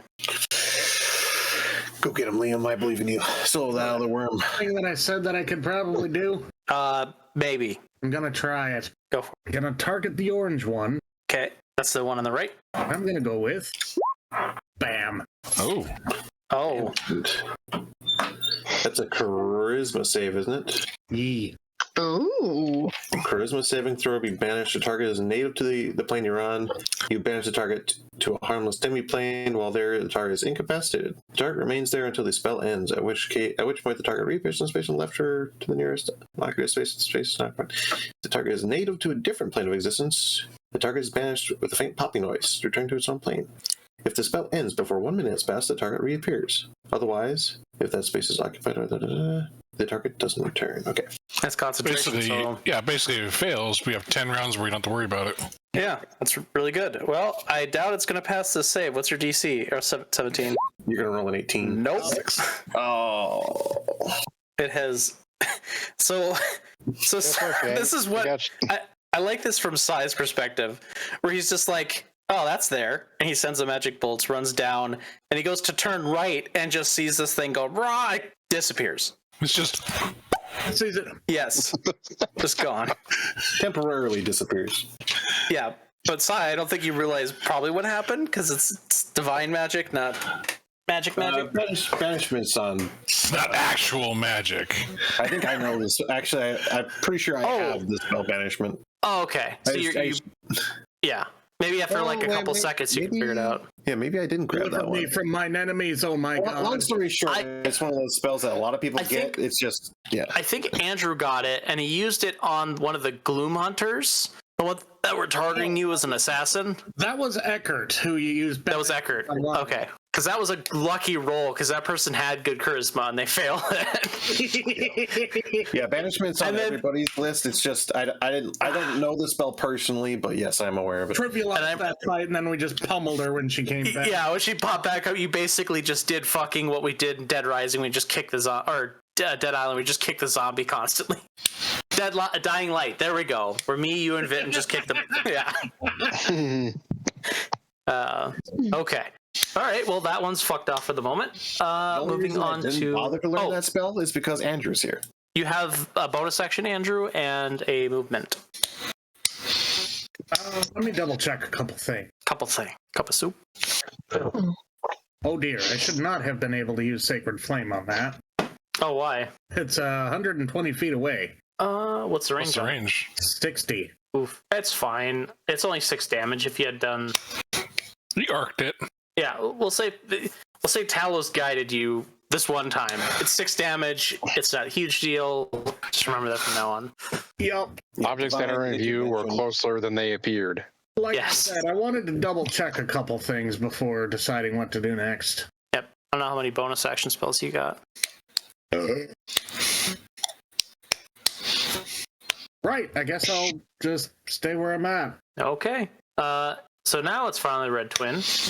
It's going to 5. Hold up, it started its turn in the Moonbeam. That's fine. Go ahead and roll it, Lydia.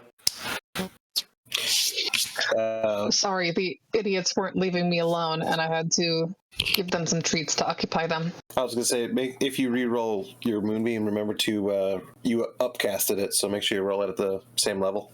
Yeah, I realized that. I could have swore that I originally had casted it at level 5, but I actually casted it at level 7 the first time, so... Yeah. Oops. There you go. Jesus. Another con save from the beastie. 33. Does not pass with that high of DC. Spellcasters. Yeah, fucking Moonbeam slices through it. Bastards. But on its turn, it does a couple of things. One, it makes 2 spit attacks. One at Yuka and one at Liam. So the one at Yuka misses, I believe. And then, what's your AC, Andrew? I do not believe that hit. Let me see. Okay. So for both of you, it's gonna. It did not hit. Okay, so for you, Andrew, it lands at your feet. For Yuka, I have to roll a 1d8. So that would be 1, 2, 3, 4, 5. Stop clicking! So that would be. All right, it lands up on top of here. So it just misses the both of you, Sheila and Yuka. Let's see. I need to draw a box. Draw a box. Rectangle. Okay, that square is now covered in caustic acid. Delicious. Andrew, it hits the ground in front of you, hitting you with a splash, which does... Oh, can I not roll this as a damage? Oh, that is a really weird text. That's really weird text. So, start with AoE. The acid needs to... Okay, so Andrew, make a DC 12 dexterity save. You pass. You take half of the first acid, and you don't have to worry about the second. So you take 9 plus 6. You take 15 damage. Gee, thanks. Or half that. No. Oh, so that is I'll half. take full damage. First acid damage. Yeah, it's basically if he passes. Oh yeah, you do take half of the first one. You're good. Yep. So you take what's half of 15? 14, 7. So you take 7 damage, Andrew. And you pass. You don't need to worry about the second roll. You will, however, want to get out of that square. Concentration check took damage. Yes, you did. Go ahead and roll concentration. Do you remember what the concentration DC is? Are we gonna have to send him to a camp? I don't know what the I think it's based on your character, isn't it? Yeah, we haven't done this in so long. I don't remember how to roll concentration. Concentration. It's either flat 10 or the total amount of damage in half. And you have to actually roll a Taking damage. Constitution higher. Whenever you take damage, your concentration on a spell, you must make a Constitution saving throw to maintain your concentration. The DC is equal to 10 or half the damage you take, whichever is higher. So it'd be 10 in this case. Yeah, 10. So you do pass, Andrew. So you keep the concentration. I'm happy I pulled that out of my ass. Ah! Yep. Let's see here. I couldn't remember what check it was, but it's a Constitution. Yeah, it is a con save. And there is a feat to help with that. I got freaking Pathfinder rules bouncing around in my head, so I'm like remembering how to make concentration checks for Pathfinder First Edition over here. And I know it's not the same. These things just doesn't belong here. And it's basically like 3.5 rules. Okay. Yep. And that is its turn. Yuka. Since you guys didn't need to fight it in close corridors, because you dodged it the first time, this battle will likely be a little bit easier. Hopefully. Well, the first one was reasonable. Right. The next one was going to be the next one was going to ambush you in a tight area, meaning that they could swallow you much quicker and easier. Mm-hmm. All right, Yuka, your turn. Are you still fighting with your animals? I forgot I was on mute, but I'm always fighting with my animals. Here's It's like laser a point. never-ending wrestling match. Laser 22 does point. hit. 22 Okay. does Peanut hit. butter. Does slashing affect the worm boys? Yes. Go for It the affects them eyes. just fine. Fuck yeah, bud. Okay. And then it's flyby, so Exactly, so I could literally Mhm. just say you Fly go straight away. up in the air. Yeah. All right. And Okay, you still fine. have Well, yeah, your we'll assume. full. You And still have then, your- yeah, I'm going to move Moonbeam Cat. Oh, he goes underneath. Fuck. Oh, No, we're you're gonna move Moonbeam Cat right about there. Okay. Did attacking with Bird Boy lead to any bonus action or other action drain? So I Say think that one the more owl time? is just going on your turn. So it's Yeah, the not owl's going on your reason- turn. Okay, so it's just his action and his movement. Okay, fair enough. Mhm. I don't know what to do. Moonbeam does take an action though, so if you moved it like you are, that's your action. So you Yeah, just have your exactly. movement So I bonus. still have movement and a bonus. Listen, Tinkles, I need you to chill. Cares about something. Huh. I think I'm gonna pass for the rest of my turn. Okay. Moving to the Orange Twin, who's currently in a different dimension peacefully. Sai. Right. Sai will catch Liam banishing the other worm out of existence out of the corner of his eye, and he'll just smirk. Now feeling more confident about his situation. Bonus action to control the hand. I'm just going to reposition it over here, staying within the threat and range of it so it doesn't provoke. If these things Yeah, even that have was an pretty opportunity fun, to attack. We'll roll that first. Clenched fist. Attack. Yep. 19 hits. Damage. 15 force damage. Yep. 15 And- is. How's this thing looking? Like, is it hurting? It's or... looking fairly angry. It has char marks from lightning bolts. It has one of its eyes gouged out by an owl. The radiant damage is basically making crevices along its skin. Mhm. Actually, go ahead and roll me a free perception check real quick, since you're Perception. yeah. You look I for appear to DC have accidentally 18. drawn a line on the map. Well, good luck with that. I think I get rid of it. Nope. Yep. There we go. No, it's done. A DC Yeah, 18 perception is- radiant. You see the radiant damage, cut across its skin multiple times, but it still looks angry. It's still moving. Just seems. I mean, it's hurt. It's definitely injured, but it does seem like it's still raging on. Okay, then for my action, I'll hit it with another level 4 magic missile. Okay, so 22. 22. Not as good as the last one, but it is magic missile. All right, are you moving at all? No. Okay, Hero, your turn. I was actually doing a double check on my crossbow, and I actually realized that I would have actually had done disadvantage for the attack. Oh, how is that? 30, 120. Oh, it's 30? I thought it was 60. Yeah, that's Wow. what I thought too. But That's fine. We'll keep as is. But yeah, you'll. But at least my one ability, steady aim, bonus action gives advantage, which will just kind of neutralize it. You have vantage. Mm-hmm. You can also run out on top of this pillar here, take a shot. True, and then it'll detect me. Yeah, why not? So you Assassin's Creed, jump down, and then land on top of the edge of the pillar. Very nimbly. But yeah, then resume with the actual attack. So, wait, what kind of crossbow are you using? Is it the hand crossbow? it's a hand crossbow. Okay. It's considered as a hand crossbow. Yeah, 21 hits. Yeah, I was going to say most crossbows have much more range than that. But that's unfortunate. do that. Yep. And Piercing, and wow, 27 sneak. Yeah, that bolt flies into its other eyeball, and it reels, and acid and blood start spewing out of its mouth.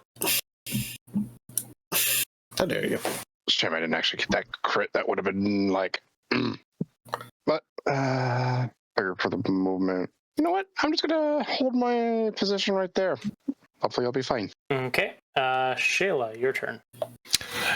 So I have a feeling like another upcasted lightning bolt is probably going to be overkill. We have a whole nother one of these things to kill. Shayla, can you make me a perception check? You're looking for a DC 16. You notice where the radiant damage hit the creature. You can see that it's exposed its inner lair. Can you give me an insight check? DC. We'll say give me a nature check at a lower. Hey, give me a nature check at 14. DC 14. My insight's 10. My nature's 7. I'm just thinking nature is a better one. Makes more sense to use. Hey.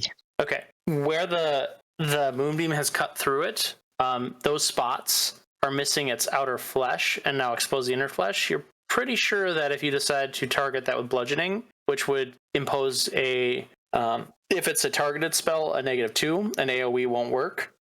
But yeah, that's my problem for bludgeoning. Yeah. Because I have things like earth tremor or spike growth. It's all within an area. Spark growth does bludgeoning damage? Spike growth does piercing damage, but only if it moves through the area. It's 2d4 per movement. Maybe when the other one comes back, you could do that. Yeah. Trying to think. Protect me from mine enemies, oh my god. Defend me from the evils of men. I forget the quote. I don't read the Bible, man. It wasn't even close. Oh, it's deliver me from mine enemies, oh my god. There we go. Deliver my FedEx packages on time. Alright. Sheila is going to move around the asset, down the stairs, past Cyrith, and stop here. That's 60 feet of movement. And that'll be Sheila's turn. Okay. Andrew, roll me a dex saving throw for the acid you're standing in. Stop doing things that annoy me. And so that's a save, but you're going to be taking damage. Half damage. Where's this? I'll just roll this. Don't worry about that hit. It's the attack. So you'll take 7 damage and roll a con check. DC 10. Damn it. Jesus fuck. Well. You fucking suck. Stop standing in acid. It's not his fault. It's like a kiddie pool. Yeah. All right, and I get to do something cool and you ruin it anyways. Sorry, Andrew. Sometimes life do be like that. Gotta make these encounters fun and interesting. Oh. So it pops back into existence. So Shayla, you might have like not even seen it disappear because you're like focusing on the other thing because it just disappeared. Like, well, that's weird. And then like you run down there, run the corner, and you're like, oh, okay, I'm gonna better pop. And it's like back there again, roaring. Yeah, I was positioning myself to then prep the area for the thing, and to be fair, Andrew, you could just cast the spell again. Yeah. Yeah. Like it, and the thing is, it removed 2 of its turns. That's substantial. Mm-hmm. Yeah, but it's still not dead yet. Right, but the other one almost is. That's the magical fighting thing. One of these almost dead. It's almost dead. Yeah. There we go. Fighting one of these is better than fighting 2 of these. Yes. All right. Speaking of Liam, but yeah. So you're gonna want to move. Yup. Okay. And roll a dex save, and you slip down that ledge and into that pool of acid. the most embarrassing way possible. Rolling 100d20 acid damage. And you're dead. You can hop down there for 5 feet of movement. That works too. Go up there and I'll banish it again. Okay, cool. Charisma save. Fuck your position. It's Get out of this reality. It's not gonna pass that. Oh, snapped out of reality. Back to. Where the fuck you belong, which is here. Okay, it's gone again. There's not a rule in the banishment spell that says you can't retarget the same creature, is there? No, I don't think so. Okay. All right, Liam, you still have a bonus and a... I don't know how much your movement you have left. Nah, I think I used all 30 of my movement. Okay. You got a Just bonus had action burn you want to another use? spell slot. No, I do not have a bonus action. I'm a cleric. What bonus actions do I get? Healing word. I mean, yeah, but There's healing There's- word. I think spiritual Don't weapon. shout Spiritual obscenities. weapon. Yeah, spiritual weapon. There's quite a few, actually. Spiritual weapon's really good, by the way. Spiritual weapon is fucking stupid. I used that the entire prequel campaign to this game. Yes. It got you through the Deep Flames campaign. That campaign was supposed to be, you don't make it to the heart, you get fucked. But you all avoided two really strong encounters. I just cast Guiding Bolt and Spiritual Weapon every fight and we won. good news. I have spiritual. If it works, it works. spiritual weapon in my spell list. There you go. I figured. Bad news. You already I'm cast a never spell. prepared. Yep, there we go. Yep. All right. Lydia, how about you roll me up that moonbeam? And if you roll, I think, really, really, really well, you might actually be able to kill this thing. Finish it. I think. Attack with the sunbeam. That's moonbeam, Andrew. Can I use advantage? Can I use like my inspiration to get like a good roll? No. You're not No. rolling anything other than damage. Yeah. It was worth a shot. I mean, Oh my goodness. could she use an inspiration to make him roll badly? A save? Actually, yeah, could I? Actually, for the saving throw, yes. Okay, What's I its saving would like throw? to use- Constitution? It's a DC. Yeah, it's a 19 con save 19 disadvantage if I'm using that inspiration. It's honestly not a bad idea. You've probably seen that this thing's rolling pretty high for its con. Right. Hasn't it failed every time? It has failed every time, but it's because she has a 19. Yeah. Yeah, thankfully every time. Okay, yeah, so it rolls a disadvantage on its con. Itch. Hit itch. Okay. An 8. So fail. Hey, It it- failed, it- by the way. at least I the was gonna cure. say, you got a 42. Is 21 enough to kill it, even on a successful save? What would be 10, 10, 10, 10, 10? That'd be 50 damage, right? Oh, Mhm. Not quite. Yeah, so there was a chance for you to have killed this, but Okay. yeah, the chance I was talking about was because she was casting at a higher level. Yeah. Well, she got a 42 on the damage for that one. It's just barely alive now. Yeah. So it moves. Oh, owl! Owl, come in for this kill. Oh, yeah. steal. Oh, You yeah, still yeah. have it's still your turn, and it still has Hold the on. owl. It's Yeah. hold No, on, hold it's on. not my turn because it is the red worm's turn. Oh yeah. That's why Moonbeam hit him because he was still Yeah. in the Moonbeam Yeah. at the start of his turn. Yeah. I got confused Yeah. Yeah. I can at least stay if you are. If you Curio, want can you to prep for the other one, Curio, can you I'll- make me? Sorry, real quick. Go ahead and finish what you're saying. if you don't want to be concerned of this one and prep for the other creature, I'll be kind of saying it out loud quick, seeing on how badly wounded this is. I can go for a finishing blow on it. A God of War style takedown. But Okay. what kind of roll do you want me to do? I mean, if it doesn't have a whole lot of damage, so I can probably just throw up like a level 2 magic missile at it. Probably throw a level 1. Or just Wait, smack it with a hand. It's already over there. make me a dexterity saving throw, DC 18. Oof. Oh, nice. Okay, you pass. You don't take any damage, but you move out of the way. Would you prefer to go this way or this way? I'll be going this way. Okay, yeah, so you get the fuck out of the way as it goes right there. As it goes over the acid pool, Gets healed. Mhm. it does. That's not how you roll, Ben. 19. It's not a lot. And then it is going to shoot 2 acid globules. How far is that? Actually, Liam got out of its sight. I don't think it's going to be smart enough for that. So it's going to go for Yuka. Yeah, I was and gonna say, then is it smart enough to know that? no. It was just it saw damage coming up from here, so I rolled, and it was like half and half. So yeah, it's going to the one throwing magic missiles at it. Yeah, and it plowed through the kitty cat, thinking it's no longer an issue. So it's going to shoot a globule at Yuka and one at Sai. So let's go ahead and do that. What is this? Oh, oops. If there's a +5 on either of those, does that do either of those hit you? Either of you? That'd be a 13. No. Wait, no. 13 would Right. basically be a miss unless they got absolutely nothing for armor. Okay. I only have AC 12, so they would definitely hit me. What? Oh. Yes, I have a shit for armor. Oh, right. We're However, druids. We don't wear shit. remember Right. the fucking poison pendant. So it's probably not even going to affect me anyway. Acid. It's Acid, cool. poison, same fucking difference. Well, so if it makes you feel better, if you fail the first save when this globule hits you, you're gonna need that to resist the poisoned effect that the second version of that acid has. But besides that, Right. so I knew it would help somehow. so both those hit the ground.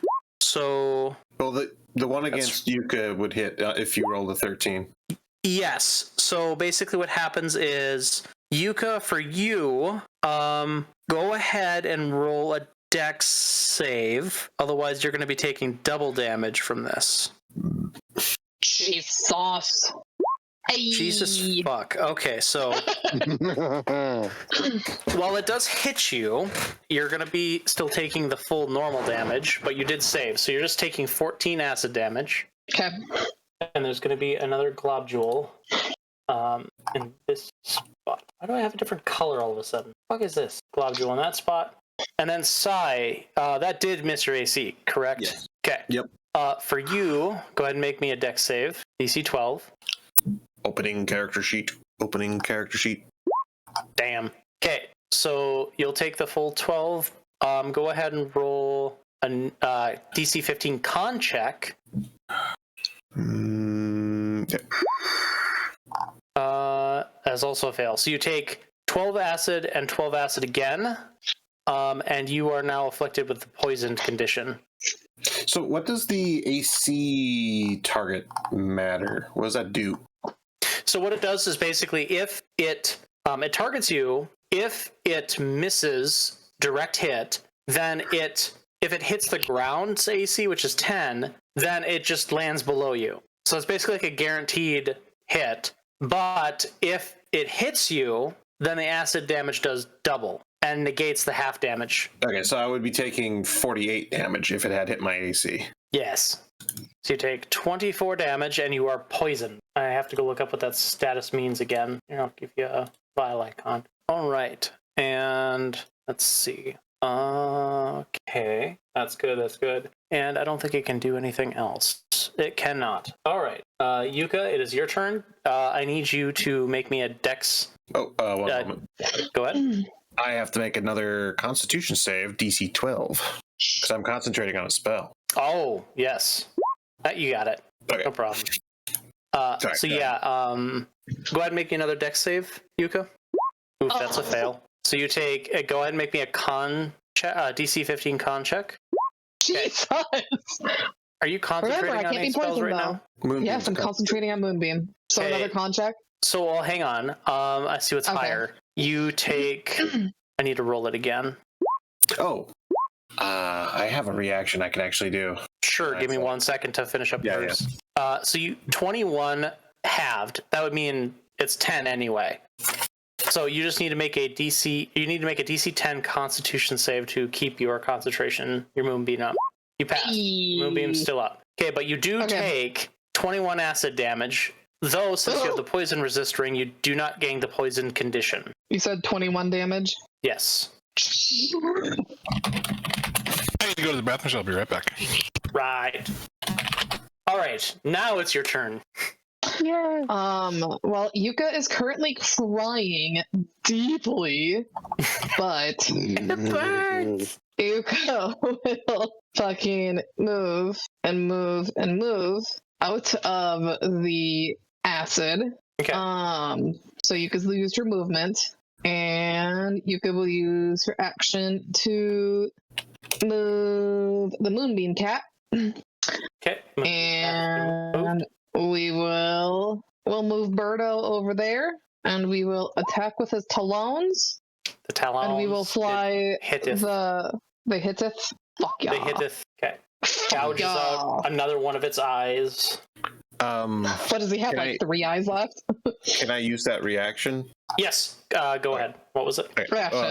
One of my items that I'm actually attuned to is called the Atlas of Endless Horizons. When I get hits, I can use a reaction to use a charge, one of my 3 charges on the item, to teleport 10 feet. If it moves me outside of the area of effect of the damaging effect, I take no damage. The moment you get hit. It says if I get hit, I can use a reaction, which uses 1 charge of the Atlas's 3 charges to give me a 10-foot teleport. I guess, so the order of operations, it didn't hit you, but the acid damage did, so you can teleport away after the acid damage was dealt. Well, that's the whole point, is that if I were to take damage, I teleport and take no damage. That's the entire... Oh, okay, cool. Then yeah, then you wouldn't be poisoned, correct? Yeah, you wouldn't be poisoned. I would have effectively not gotten hit. Okay, so go ahead and teleport yourself wherever you want to be. I can only go 10 feet. This is a very expensive magic item. I can tell why. Yeah. I get out of jail free card. I am back. Well, a very few number of times per day, but yes. I think I will go more down here just to kind of separate out a little bit, so I don't get. And make sure you heal yourself. I'll remove that icon. Yes. I was going to use it the first encounter we had with the first worm, but then before I said I was going to use the reaction, you said you can use shield on this, right? And then I used shield. So, but in that fight, you didn't have it created pools under people's feet. The last mother fight? Yeah, the first. No, fight. it did. It just didn't target you. Well, why did I have to use shield then? Trying to remember. But yeah, it did create. Oh, was it a bite? No, it was a ranged spit. I think you might have just forgot. You forgot to put cooldown? Oh no. Yeah, no. I think I did forget. Like we were all standing next to each other and you spat at us. Yeah, I think I might have forgotten. Okay. Well, anywho, I finally get to use this item. I've had it for ages. Right. All right. Okay, so back to Yuka. You used your action with the moonbeam. You moved a little bit, but I don't think you used all your movement. You still have a bonus action. And you still have bonus action because I have been so significantly injured. I am gonna cry deeply. Okay, that's free. Because existence is pain. However, I'm going to wild shape into a saber-toothed tiger. Okay, let me go get that. I already have the saber-toothed tiger on my thingamajig. Right, but I have to drag it out. I have the point. What the fuck are all the characters at? Kitty! You can just really loves her pussy. Oh, there it is. I just realized that was a family joke. Family joke meaning your family, meaning a... Yeah. When we were on a road trip, me and my sister, back when we were pre-linguistic and only knew a few words, we saw roadkill, a dead raccoon at the side of the road, but our young innocent brains couldn't process that. We just simply said, "Kitty." Okay. That's pretty great. Where the fuck did it go? I know there was a saber tooth in the mess. Are you able to drag it out onto the field? Click and drag. Oh, I found it. Okay, thanks. Because, I cannot click and drag. This kind of makes it weird. I think I can just move you to there. All right. You could just drop from the turn order. Bye. Yes. You'll be missed. Oh, I still see her in the torn order, funnily enough. Yeah. So it's fine. Oh, I know where she is. Okay, so you are now That's before me. tiger, and you probably still... How much movement did you use in your human form? Or elf form? I used 30. Oh, you did? Okay, so then you wouldn't have any in this form. Yep. All right, Actually, cool. I would have another 10 feet of movement because the saber-toothed tiger has 40. So if I remember the rules correctly, it's percentage based. So if you used 100% of your movement, you have no percent of movement. But if you still had 5 and you had 40, that'd say okay, you just move 5. But if you had 30 movement and it had 60 movement and you only move 15, you'd have 30 movement left. Yeah. I mean, I do have 35 movement as elf form, but you can move 5 feet. Okay. If you had some amount of movement remaining, then you still have that movement. Fair enough. In this case, you don't increase your speed by a meaningful amount to benefit from a greater move speed, but you still have some movement. Yep. Yeah. Yeah, like All if right. you doubled it, if your move speed went from like 30 to 60, you would be able to move 10 feet right now. Yeah. Fair enough. Cool. So yeah, and you've used your action, your bonus action, now your movement. So Yep. turn is done. The orange twin is still missing. Sai, your turn. Okay. Bonus Still proud of action. that. Move this down here. Even though I lost my first casting, I'm still proud of this. I mean, Banish is a really good spell. The only reason I didn't bother to learn it is because we had multiple people in the party that could cast it. That was not me. We're going to go for Clenched Fist attack. Roll the nat one. Does 13 hit, or does a nat one auto miss? I think nat one's auto miss. That does one miss is it. auto miss. Okay. Auto miss, but it also misses anyway. Yes. Well, then I'm going to use my action. It goes to punch its eye, but the owl ripped it out first. It just punches an empty socket. Then I'll just use another magic missile. I don't want to use that spell slot though, because I'm running low. So we're going to drop it down a slot to third.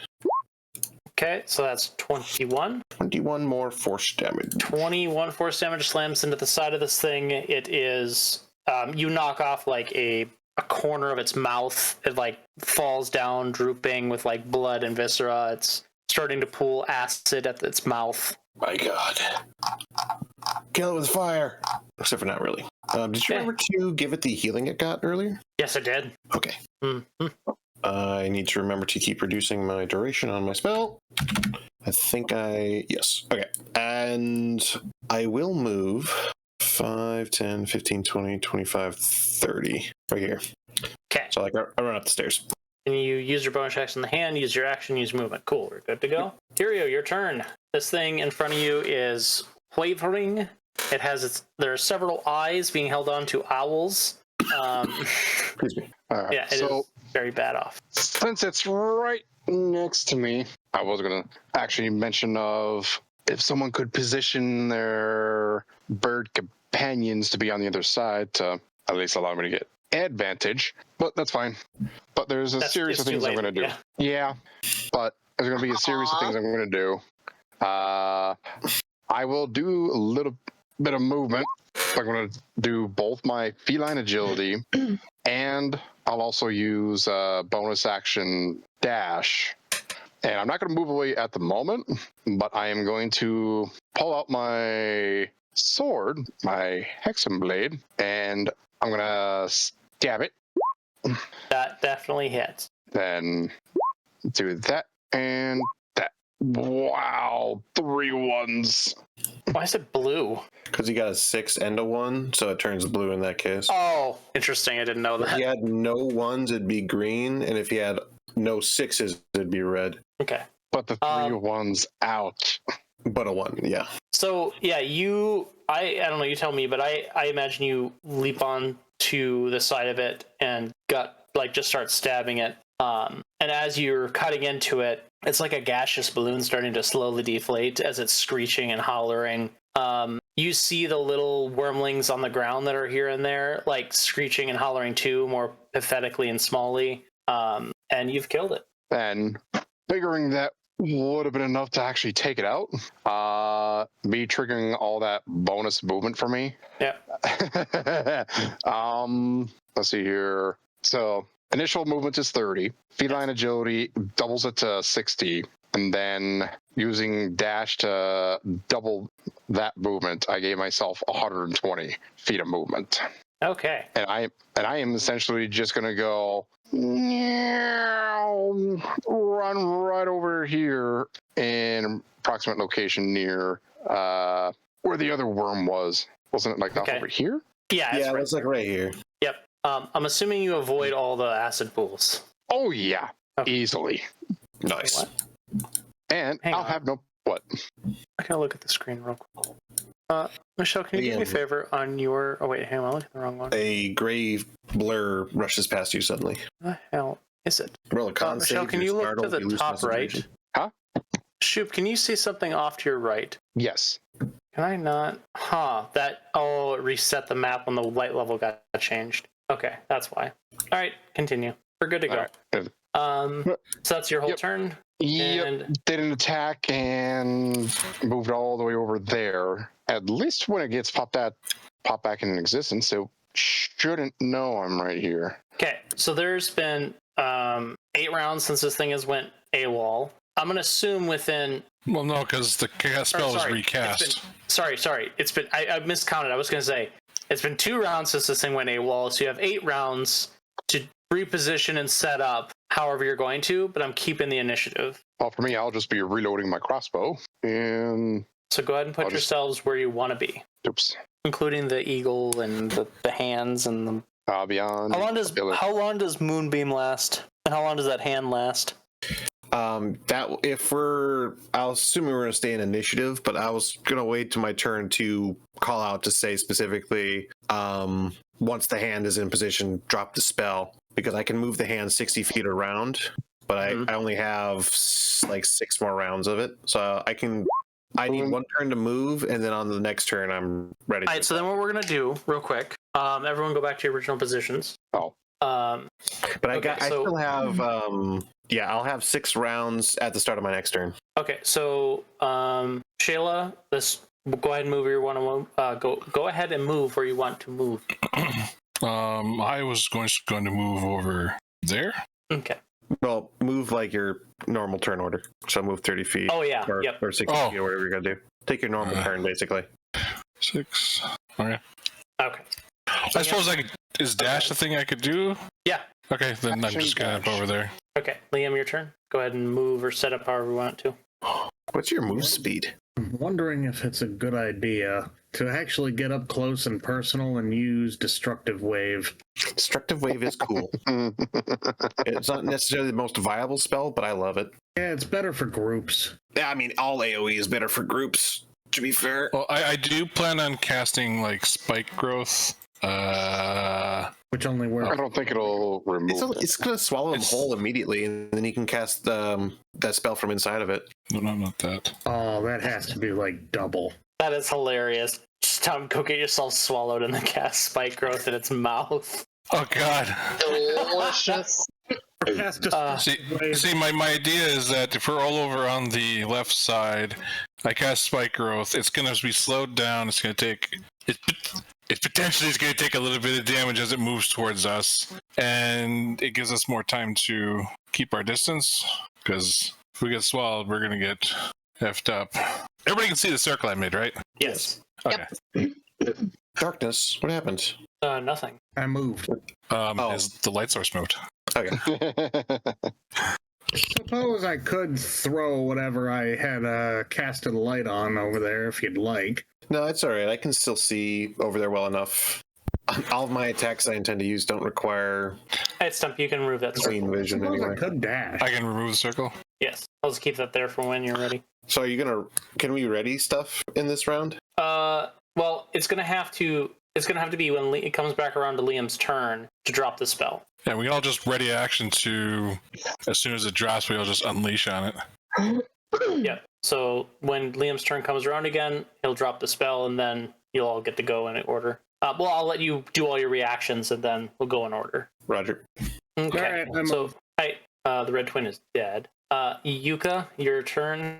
Move where you want to be. Be wary that green circle is going to be spiked growth, which will affect you. Yep. Will spiked growth affect me if I pounce on top of Wormboy? Kind of a weird. It's literally the ground. If she's on top of the creature, I wouldn't see why I would. Yeah.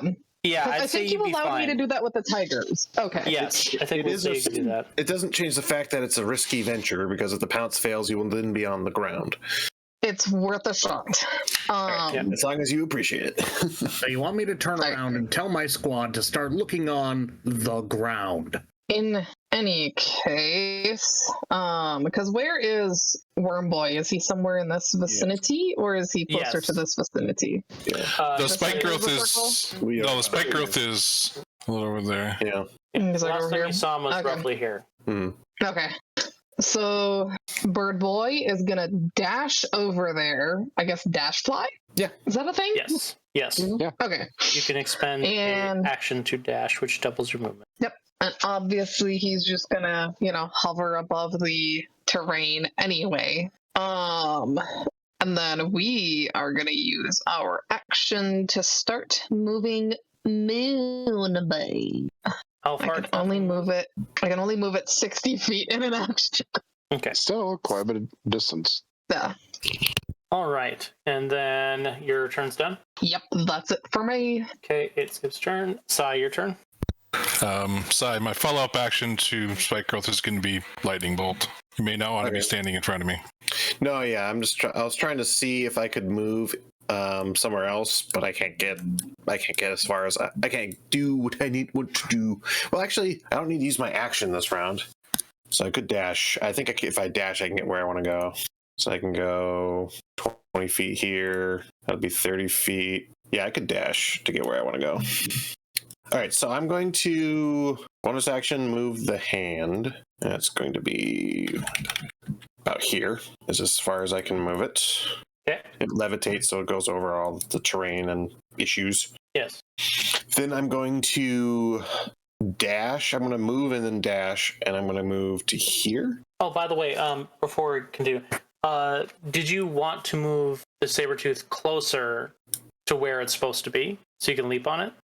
To be able to utilize Pounce, if a tiger moves at least 20 feet straight toward a creature, so I would have to be at least 20 feet away So within the Move back a bit. 40-foot range. could you do The it here? Spike Growth can be considered difficult terrain, Yeah. which requires double movement. So couldn't you So go what- up here? But okay, so going up there, wouldn't I have to climb over obstacles anyway, and therefore lose some of the 40 feet? You probably end up closer to right here in this spot. But yes, Okay. but then you would be a lot closer to it. So just be wary that this green circle is going to be rougher terrain. Also, wait, you say 40 feet. You could double your movement. Good point. I suppose I could technically dash over there, couldn't I? Yeah, so you could just like dash over here, and then you could dash over here, and then you're ready to do a run down the staircase at it. So go ahead and do that while Sai does his turn. Okay. So you Well, move the. Okay. The only question I have is I don't think There. I can. Thanks. You don't think what? I can't really see over there right now, so if someone isn't going to bother to put light over there, I can't do anything. Yeah, I can't see either. Like you can Okay, so blind we- fire an AOE. Yeah, I'm going to blind fire a Lightning Bolt over there. Yeah, Yeah, I so can't use targeted effects though. So you yell that out, and on Kirio's turn, he could do something. He left his lantern, I'm assuming, like... Yeah, it's right here. Well, It's pointed yeah, that way. That's where it was. Yeah. So- So nobody's there. I suppose I could step over and turn it. Yeah, if you Well, would. I was going to say on your turn, you could go over there and turn it, Yeah. and then end your spell. Yeah, I used my bonus move and action, so I guess I'm all done. So both goal of Shayla moving- and the whole both point of me Shayla and Sai moving yell, here they can't was, see shit. yeah, I was gonna say I'm trying to take cover right here and just use the wall as a defense. Okay, so Hide behind because I'm a wizard. all right. Okay, Kirio, your turn. I'll be just moving over the top of this pillar here. Okay, And that reload one's the slightly crossbow. higher. That one's 10 feet tall. Be able to easily climb it. Yeah, you can easily climb it. Just letting you know. Then you get up there, reload, and I know it'll probably be a little pointless, but I'll just use a hide action. Okay, you are hidden. I want to go. Blop. Okay, yes, you are hidden. Sheila, it is your turn again. I don't know if you want to do anything else other than already. Liam, are you going to drop the banishment on, like, right after I'm done with my turn here? That's the idea. Well, you're gonna go over and turn the lantern, then do that. Then drop it. Okay, then that means I'm going to be casting Spike Growth now. Yes. Okay. All right, I am casting Spike Growth. Yep. So now that green area is active. All right. Anything else you want to do? Reduce the rate. No, I don't have any. Don't suppose I could delay my Don't turn hide behind me. after the orange twin. Here we go. I hide in this wall. I should not be able to have. No, you can't do that. As funny as that would be. All right, Liam, it's your turn, and you're gonna move over to the. Oop, I mean to grab you there. You're gonna move over to the lantern. Take 20 feet of your movement, and then you're gonna rotate it. Give me 1 second. Need to Pointed in the other direction. Yep. Bingo bango. Oop, I moved the acid. How did you? Okay. Okay, Liam, it is your turn. You're dropping the banishment. Isn't the worm more down That's here? going to be a little further down, I yeah. was going to point it further. Further? What? I was going to point it further down. Oh shit! It More, locked. you know, Sorry, no. It's fine. at Yep, the- you're fine. You're fine. It's what happened was when I went to go rotate it, it snapped. Okay, that should be good. Using Alt on this program is really rough. Yeah, I still have no idea where Kiryu or Yuka are.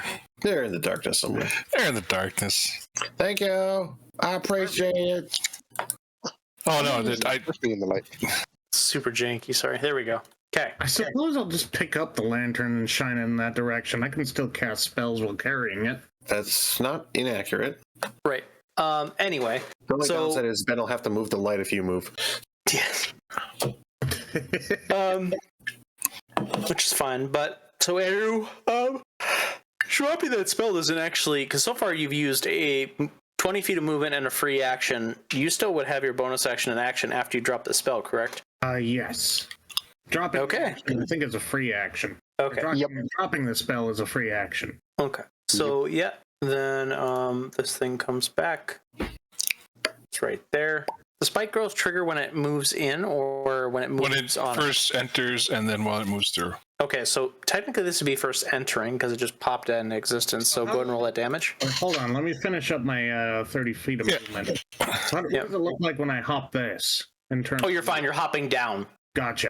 So you're dropping down like 10 feet. You can do that easy. Perfect. You can. Me and you in real life can't do that. I could do it. Fuck, I Once. jumped off of a 10 Well, roof once. I'm just saying it would be something that would definitely remove some of our like next turn movement. Well, Oh Ben, no, I rolled afterwards. I went sprinting. Are you fucking serious? Yes. What's wrong with you? Yeah, I jumped off a treehouse once that was like 15 feet up. I did like a sprinting, leaping jump and landed and rolled. My dad was like, "That was really high. Don't do that again." So it was when I was younger, a little more limber. Yeah, I had joints back then. Okay. So coming back to the future where we don't have joints. Stop. Go ahead and roll that the damage to the spike. I'm just going to say I'm reading it more. When a creature moves into or within the area, it takes 2 die for piercing damage for every 5 feet it travels. I mean, if it's just popping into existence, it hasn't really traveled. Okay, fair enough. Yeah. Okay, so Andrew, you're gonna do. You have an action and a bonus action. Get to follow you, Andrew. Thought I used my action to pick up the lantern. Oh, okay. Yeah. Pick up Or lantern. to turn the lantern at the very least. No, that was a free action. Oh, If okay. you want to pick it up, that's an action. Okay. I should still be able to shine it from here, right? Just, oh geez, just blast it with something. Just get its attention, get it to move over the spikes. Yeah. God, Why is the lamp moving? There we go. You took it, so I have to fuck with it. Anyway, you have a bonus action, Andrew. I don't know if there's anything you can do with it. Nah. Okay. So Yuka, it is your turn. Yuka. Oh wait. Andrew dropped his spell. So Sai, go ahead and cast your thing, and Curio, go ahead and do your thing. And I think you might have shifted the map at some point. did I? I think he did. Maybe. Yeah. Can you control Z a couple times? Oh shit, I did. Hang on, that's couple actually a more bad times. idea. I shouldn't have done that. Hang on, I could just fix it. Well, the only thing you've done since then was move the lantern. There it we is. We're back. We're back in the saddle again. Okay, so but yeah, the three of you had prepared actions. Those need to trigger. I used all my actions on my turn, so I don't think I can have a readied action. Oh, okay. So then Curio and For me. Yuka. I had to do my action to reload. I had to do Okay. my action to reload, and I just did a bonus action just to kind of hide my spot. Maybe I had like padding where I'm Yeah. standing. And I suppose Yuka, you use both your movements, so you don't have one either. Okay, all right, it's fine. If we had one It's- more round, then yes. Yuka, now it's your normal turn. Go ahead. I have to unhide that thing, don't I? No, it's okay. So you can go ahead and use her action to just go ahead and move the moonbeam. Okay. But just because I'm moving the moonbeam, it's not effective until the orange worm's turn, right? Yes. And Moonbeam Okay. it says it affects it when Moonbeam first enters its space on a turn, not its turn. And then it also is affected by Moonbeam when it first enters Moonbeam space on its turn. So, Okay, yes. So go ahead and roll. Okay. Roll the demog. So I believe if you're using your action to move it into its space, it would actually get hurt, yes. Okay, and it needs a con check. It failed. Hey. Because this is 57. technically the creature entering the spell's area for the first time on a turn, or Yes. starts its turn there. Yes. Okay. And because that was your action of that also takes the action of your creature. So you just have, I don't know, does that one thing let you pounce with a move? Or do you No, have to that use would an be. Like, let's go look at it. So I believe it's going to be action because it says if the tiger moves at least 20 feet straight forward toward a creature and then hits it with a claw attack. So I Yep. believe I would still need my regular attack. Yep. So you'll have to. My regular action. Yep. So you'll have to wait right there. Yeah. But Bird Boy Oh, yeah. swoops in and is hopefully at a good angle so somebody can get advantage. Cough, Yes. cough, nudge, nudge. Yes. And we hit him with them talons. That does hit. Oh, boo. A meager.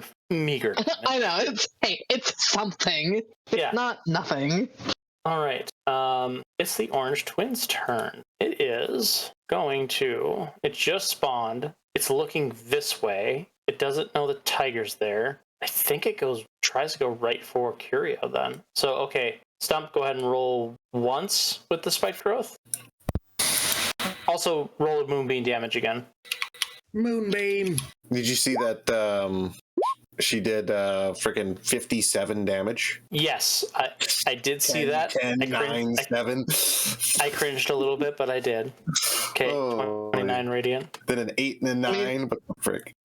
At least it wasn't 6, 7 damage. Ayo. God, yeah, that's such a stupid meme.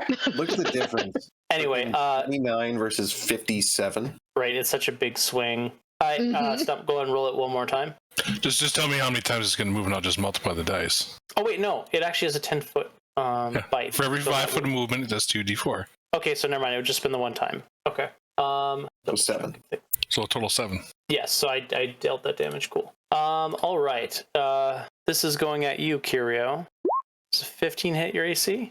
15 is my AC. Okay. Meats. Let's go ahead and look at this. So, target hit by this bite must make a DC 13 Dex save or be swallowed and moved to the internal map. You take. You did not take an additional 14. No, yeah, you did. Wait, no, you didn't. That's dumb. It's just it's the crit showing up on there. So you just took 11 damage for one. Dex save. You saved. Cool. You are not the Dex save. swallowed yet. So is 11 damage or 14? 11 Or no. damage. The 14 was from the crit, which didn't actually go off. And I'm guessing a 13 misses you. 13 will miss. Okay. And anything else you know? Okay, that is his turn. Sai, it's your turn. My turn. Your Right. Bonus action, remove the hand up, and we'll roll that attack and damage first. Roll the 19, got total That's definitely a 31. hit. Yep. Too bad this isn't Pathfinder 2nd Edition crit rules. Right. All right, damage 27 force damage. It just Very nice. the hand leaps out of the shadows and just backhands this thing in the face. Yep. And then I will also cast a spell, some more magic missiles. Did anyone order a magic missile? No, but I'm pretty sure you're going to deliver it anyway. Well, a magic missile is 17. exactly what you're getting. Nice. 17 more force damage. All right. Anything else on your turn? Is it a certain amount of movement to take cover, or how's that work in this game? I don't remember. What are you? No. You just need to be behind the cover itself. Yeah, I'm just trying to. I'm doing this all from. I'm trying peeking around this door frame basically, and Yeah, so you can go 5 foot down, and you would basically be in full cover. Okay, I'll poke out, do that, poke back in. Okay, that'll be my turn. All right, Curio, your turn. All right. You were just nibbled on. Constitution. With the bird at least sitting off over there, I'm going to take a aimed shot and be considered advantage. Damn, no crit. But still. No crit. Yep. 9 piercing. And Come on, little feather. 21, nice. 2 ones that time. But hey. All right, you got your bonus and your movement. Bonus, I think I'll actually do my insightful fighting on it. So okay, here, I'll click it again for the reference. Yep. So I need to do it fails. It doesn't matter. There's no way. So I'm at least now guaranteed to do sneak attack unless I get disadvantage. And are you staying in that spot? Yeah. Yes, I need to at least stay in a spot to get my feline agility back. Damn. Okay. All right, Jayla, your turn. It is the Genasi's turn. I'm going to I believe in you. I take my movement. I'll be 30 feet there. I'm going to Taste my lightning. That looks like a straight line without intercepting any friendly spaces. Yeah, it's fine. That's a 100 feet. moonbeam and a spectral hand. I think it's fine. Upcast that to only 5th level. Fails that DC. Takes 27. Nice. Very nice. Cutting across its front face. Yep. Charring a nice line. And That will end my turn. okay. Liam, it is your turn. Do I know what the range of the spit is? Can I You've seen it make an shoot across the educated guess? room, but you're sure it's at least 100 feet. Okay, so if I can hit it, it can hit me. Cool. I have a particular set of rules for these two twins. They're slightly different. Oh yeah, I'm not concentrating. I could probably use something. Never mind. I don't have anything prepared. Got to run up and use your sacred flame. Go melee it. I can use it from here. No, you can't. 60 feet. Oh, it's 60 feet. Never mind. I'm thinking of the fucking crossbow is 30 feet. Okay, and that's a dex save. That's a fail. Ben's rolling a lot worse on his saving throws today. Yeah. Not like the 18s and the 19s we saw last session. Yeah, that was pretty ridiculous. All right, Andrew, that was your action. You got some movement, bonus action. I think I'll stay here. Okay, Yuka, your turn. Yuka finally pounces. Yes. So right there would make sense for now. Mm-hmm. And if I move the creature, your character will move along with it. Fuck yeah. If you stick the landing. Yeah, exactly. Okay, go ahead and make the attack. So make the claw attack. That definitely hits. So you are on it now. Word. It is So I assume I just hit the attack for damage? Yes, you just hit the word attack and it should roll it below. Okay. Okay. Cool. But it 12. cannot be knocked prone, right? No, this thing is immune to being restrained or knocked prone. Okay. I kind of figured. The benefit is you are on top of it now, and it has the benefit of not being bit or something. But if it does attempt to knock you off, it's going to be your strength check versus it. And I promise you will lose that. Fine. Ugh. So you're on there as long as it allows. Hey, it's still worth something. Yes. Okay. So we move on. Okay. Nope, I completely forgot. The bird boy uses talons. That hits. Oh, it's the AC is 14. Yep, that's 5 slashing damage. Took out one of its tooths. How is Wormy boy looking? He looks just fine. Motherfucker. So roll that moonbeam damage, and then Stump roll a single spike growth damage. Okay, that's 26. 26 plus 6. Okay. 27? Oh, yeah, give me 1 second. I'll take the extra one off. I hate to make everyone's lives more miserable, but is it sitting in a pool of acid right now? I was just about to say that on its turn, it heals from it. Oh, okay. Oh. Okay, it moves up this way and is quote unquote out of the spike growth. And then it's going to move there. There, It's final. there, and once more there. What's this do not remove shit? Where did this come from? I don't know. There's your text here down here earlier. That I saw that earlier, and I was like, what the fuck is that? Michelle's fucking with me, probably. Okay, so it's going to do 2 bites against you, Curio. Yes, blame Michelle for it. Oh, it's you, Andrew. You fuckhead. Do 15 hits you and a 22 hits you, right? Curio? I'm gonna look at your AC. It does. Ow and ow. Okay, so roll the first dex save. DC 13. Should be easy for you.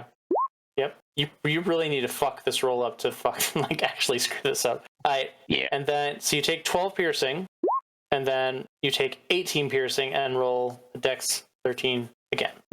Dex check DC 13. Okay, you're good. Okay. And 12 and 18. That's You'd have to roll a 4 or less to fail. So it's possible, but it's not significantly. 20% chance. Yeah, it can't hurt a bit. If this were XCOM, he would have already failed, though. Yes, 100%, 99% chance is always a 50-50. Guaranteed. All right, that is its turn. Side is your turn. It has disappeared into the darkness again. Can I don't really remember the rules for readying an action. You use your action to use your reaction on this round. So by the time we get back to your turn again, if your criteria did not trigger, you essentially wasted your action and reaction. Yep. Okay. All right. Well, I think what I will do in that case then is I'll move out of cover a bit, just so I have line of effect. I'm assuming he's not more than 120 feet away. No. I know about's where he's at. And then I will use my action to ready another magic missile. And in the meantime, I'll move this guy. You know, I think I'll move him about right here. Guesstimating is the enemy's approximate location. And that'll have to be it for me. Okay. He's got total concealment from me at the moment, so there's nothing I can do. I could throw a fireball, but he's immune to fire damage, so. All right, Curio, your turn. I'll yell to Liam. Liam, turn the lantern.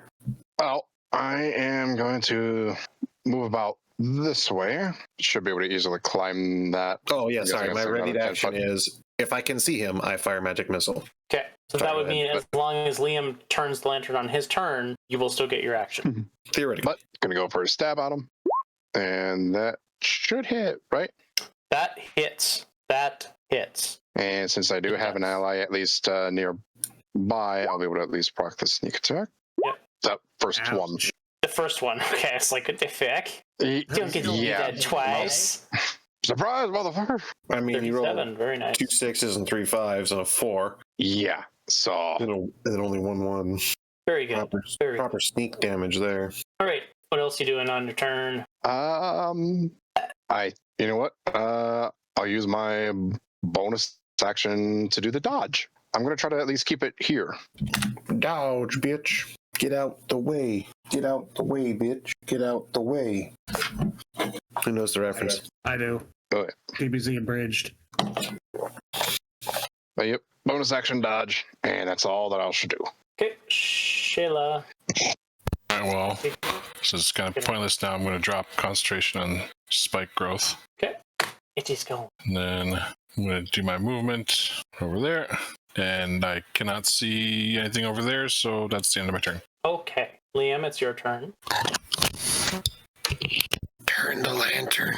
Working on it. First, go where you're going to go, move where you're going to move, and then I'll move the fucking lantern.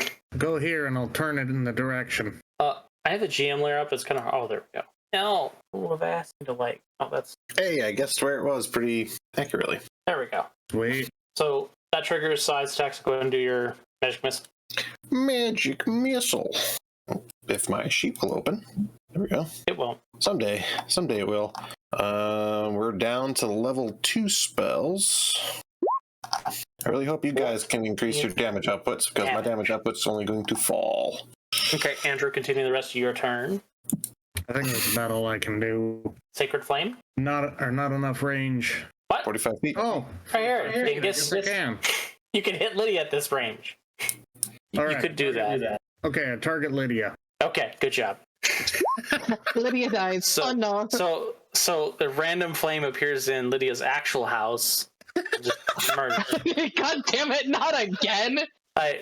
Lucy, I told you not to start any fires.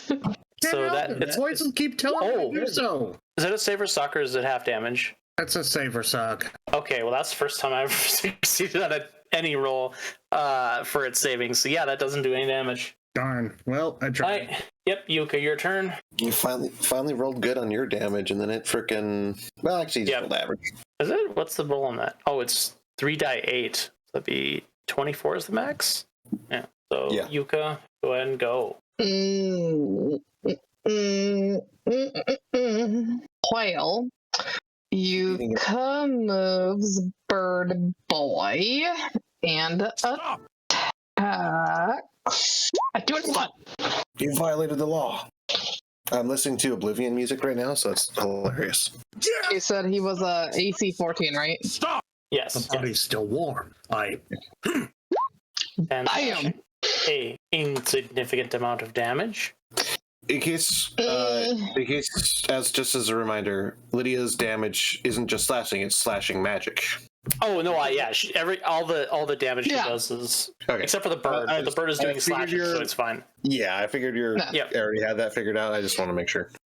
Yep. I shall return. I remember it came up last session. And then so Yuka the saber tooth is gonna claw.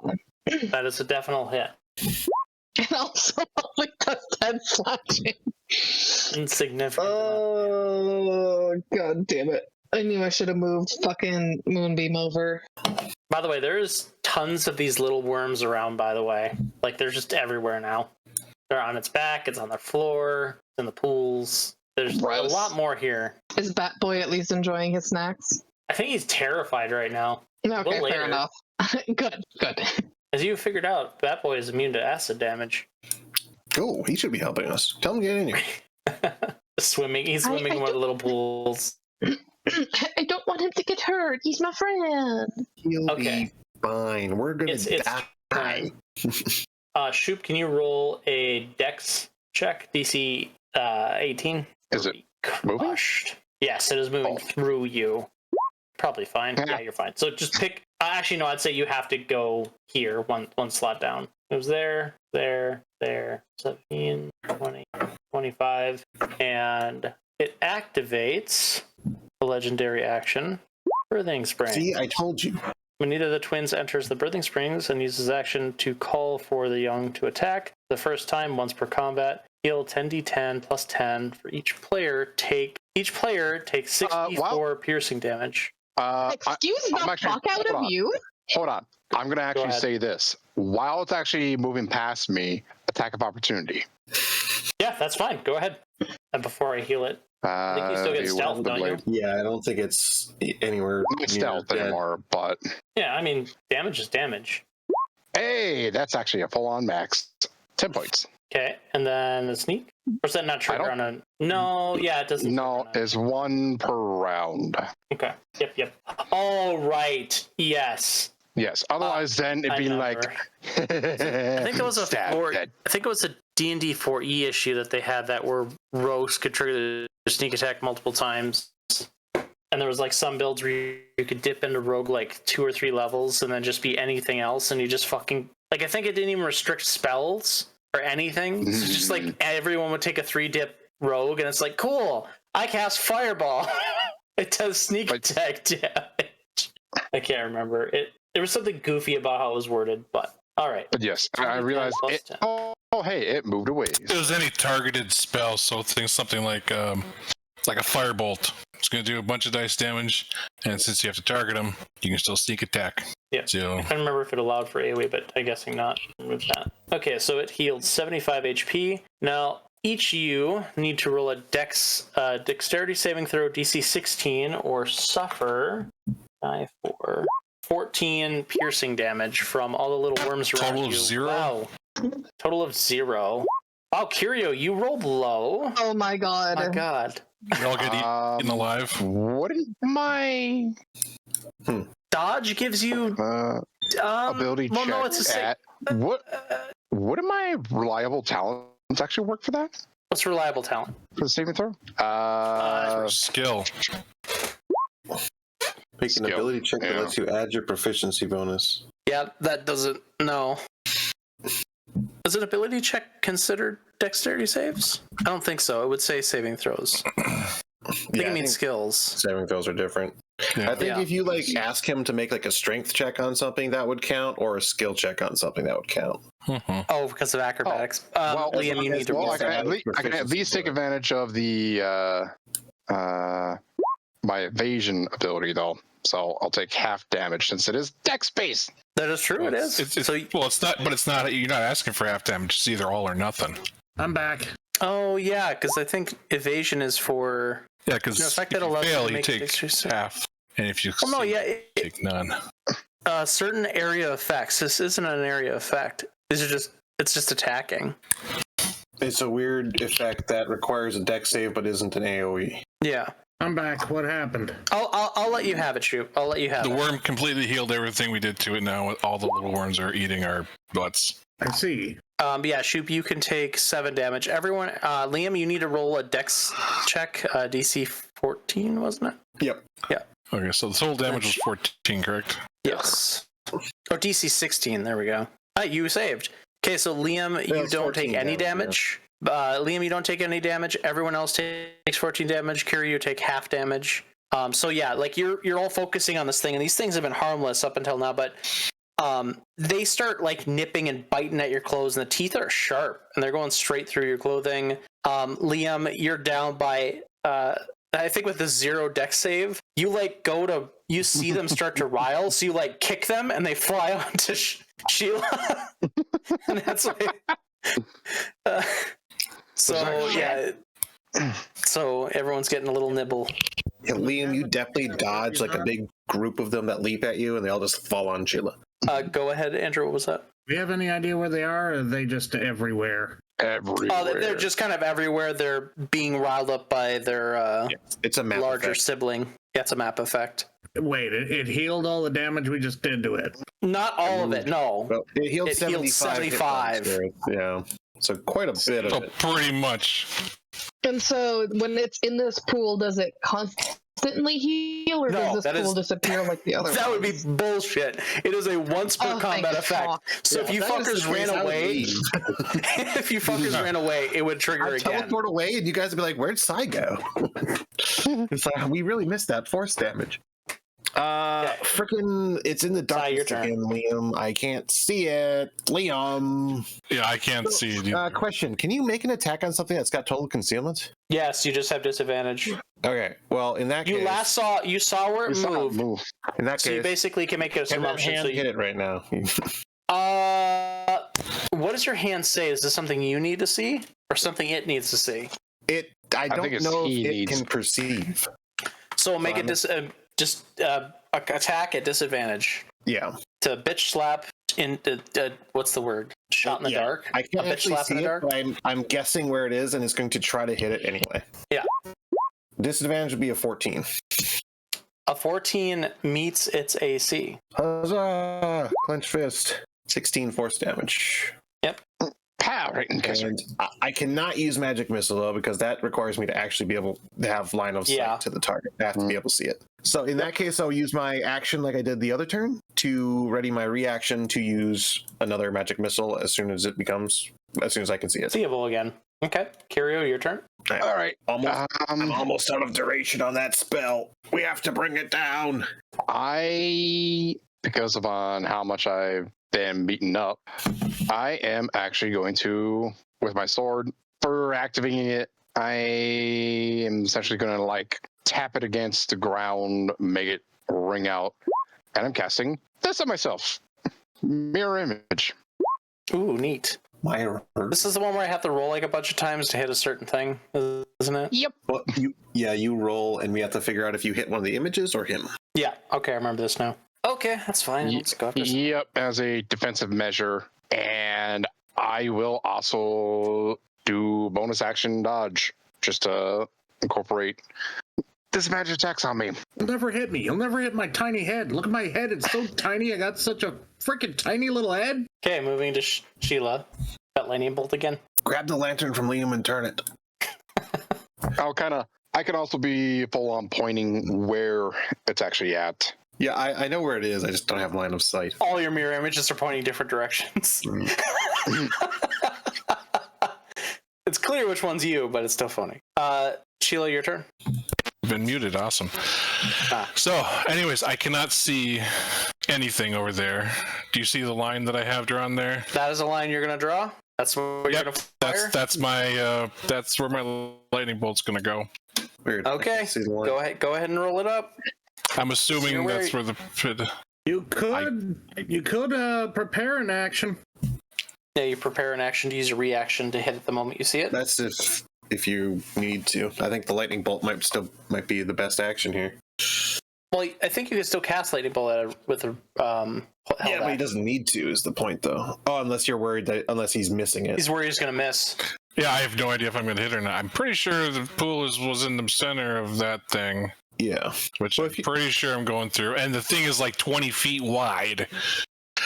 I suppose, yeah, I will just wait until Liam turns the dang thing. And then lightning bolt it? Yeah, that's fair. Yeah. Okay. Also, you probably don't want to send that lightning bolt through allied squares. Well, I know where Curio and Yuka are. They're over there to the right. I suppose you're the closest one. But at this point, at this point, it wouldn't be that much of a loss because it wouldn't kill it, and the thing only has like 2-3 turns left anyway. Okay. Well, this is one of 2 lightning bolts I have left. Nothing. Liam, go ahead and move where you're going to go, and I will rotate the lantern. If you want me to just rotate the lantern, I can also do that. Yeah, just rotate the lantern. I'll stay where I am. Stop that's cool. Moving the map elements. Hey, I would have gone through it. Yeah, you were... and I would have missed Yuka, because I didn't realize she would have been writing it. Can I just paste this? Oh, hey. Yeah. Well, fuck it. Yeah, probably. Wait, where did the... Yeah, Stump, here's how close of a guess you had. I sent you a picture. Yeah, I mean... Oh, there it is. It crosses the line. All right. Anyway, the owl is there, but he's not technically there. That's just what you doing, Liam? map marker for him. Probably Sacred Flame. Okay, go ahead and cast it. Nice. And I'm gonna roll a dex check. And fail. Yay! Okay. 19 radiant. I do damage. Takes 19 damage. Very nice hit. Flies into its mouth. Sparks up a bunch. What else are you gonna do with your turn? I don't suppose I could use either. Ready actions too. I was gonna before we say, forget. I don't suppose I can use one of my other actions as to keep the lantern on the damn thing. No. Okay. All right. So both. Don't forget the readied actions. Yep. Sai and Sheila.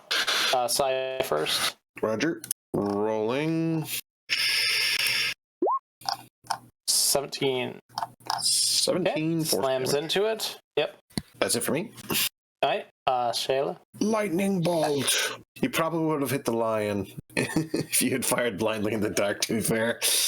No, he No, I didn't. I missed everything, and I missed the ally and barely scratched the enemy. Like literally just intersected the circle. Nice. There you go. Oof. 17 damage total. Wow. Yikes. If you, yeah. Wow. Oh my God! Look at that. 4 1 1 1 1 3 1 4. 6 natural ones on that. My God. That's unfortunate. On a D6. I take my crown that I had with my sneak attack and go, here you go. Yeah. God damn. Out of 96, That's 6 of them were ones. Yep. He gets to roll a save for half damage. Yeah. Dex save. He does not succeed. He does not succeed. Okay. Okay. I don't know why you rolled the strength, but yeah. Oh wait. Oops. Still fail. Strength is better Right, too. well, that's everything for that level spell. All right, Yuka, it is your turn. All right. Well, we're just gonna go ahead and move and attack with Bird Boy. That's a hit. All right. A damage. Tentacles, get off of the desk, please. That is certainly damage. And then we are going. Huh? It's almost as much as a lightning bolt. Christ. Oh god. Oh my god. And then we are going to Claw. move Moonbeam Cat Can you move it that far? 60 feet. Okay. 60 feet? Oh yeah, guess it is. Okay. Moonbeam damage, go! And It doesn't. It triggers on its turn. This is the first time it's been in its space on a turn, though. Is it on a turn? Is that how it specifies? It's like 2 different times. It's weird. So is it literally guaranteed to hit twice? Interesting. All right, it reads when a creature enters the spell's area for the first time on a turn or starts its turn there. Oh. So have we been because you triggering use your action to move Moonbeam, the creature technically entered the spell's area for the first time on a turn. Oh, so you're saying Unless that probably. Unless I'm wrong, unless I'm misinterpreting that, that's how I read it. I think it's saying that. Is it saying that? Okay, so. Enter spell's area for the first time on a turn or starts its turn Right. there. Because right now it's Lydia's turn, not the worm's turn. So it literally always triggers twice. On the first time, I assume. Okay. Because Like next round, it would only be one. if it To stayed be there. fair, Lydia has to use an action to do that. Right. So it's kind Yeah. of like using a concentration spell and getting to attack with it multiple times, just like the spell I've been using this whole time. Right. That's fair. Okay. But yeah, go ahead and roll the damage for that. Don't forget you upcasted it. Yup. Oh, it's much more Hey. reasonable than last time. Right. 38. Not Alright. great, but it's reasonable. Anything else you're going to do on your turn? No. Okay. It's its turn. Go ahead and roll the Moonbane damage again. Bam. 40. Is there any reason you could deal 7 more damage? Well, it gets a con save. Did you roll the con save? Oh, I didn't before. Oh. Okay, I failed that. And I failed that. Doesn't matter. Didn't matter. All right, fair enough. Oopsies. Okay, well, What are you trying to do? Kill us? all right, it's its turn, and She did upcast the shit out of that moonbeam, though, too. And she's almost out of duration. right, Lydia, it's going to try and knock you off in the front. Roll a strength check. I don't know if you can beat that. Not 20, come on, not 20. No. Okay, you Not fall at off, all. knocked prone, which means it has advantage on a bite.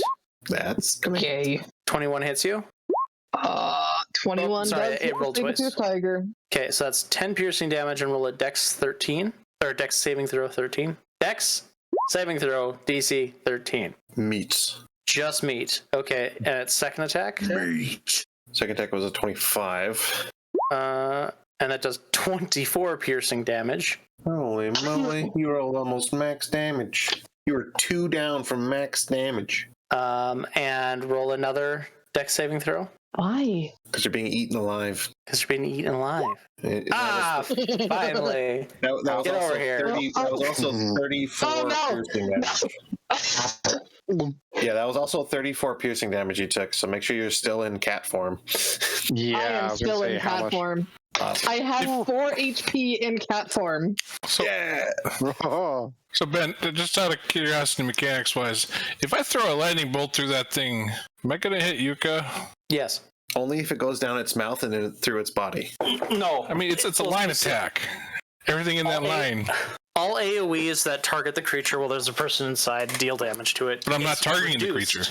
creature. I'm targeting everything on a line. Sorry, everything in the AoEs that target the creature in any way, aka in its AoE, will affect the person inside in a minor way. Okay. But the lightning bolt hasn't you been get to hitting its select- internal organs this whole time. If that's the case, then What if I why would- specifically just want to kill Yuka? Okay, yeah, you can do that. Just That's- out of Then you curiosity. could, you could do that. Yeah, that's fine. You can do that just willy nilly. Select the Dude, target. it's the best time to do it. No one will suspect this thing. I It's feel more like you if could- There could be only one druid. if it gets hit with any amount of damage that is AoE based, it affects the creature inside. Okay. Even though the AoE spell would let you choose. It depends. Not AoEs. Not all AoEs let you choose. If it does, No. then I'd say you're fine. Yeah. If it says it lets you choose, yeah. No, this just everything, every creature along the line. Speaking of I understand AoEs, that. does I'm thinking Moon of, destructive wave. does Moonbeam damage me while I am inside of Wormboy? Oh Yes. Fuck. Wait, you just took damage. Did you lose concentration on that? Oh yeah. Roll Oh con. yeah. Fuck. You twice. Roll it twice. Roll The 34, or we gotta hit a Oh, 34 one. or higher. The DC is 10 on the first one and 12 on the second one. Good. Success. Okay, you're Good. good. Okay. Success. Sweet. I never doubted you. Okay, I and it is doubted going to. Oh, roll me a 1d10.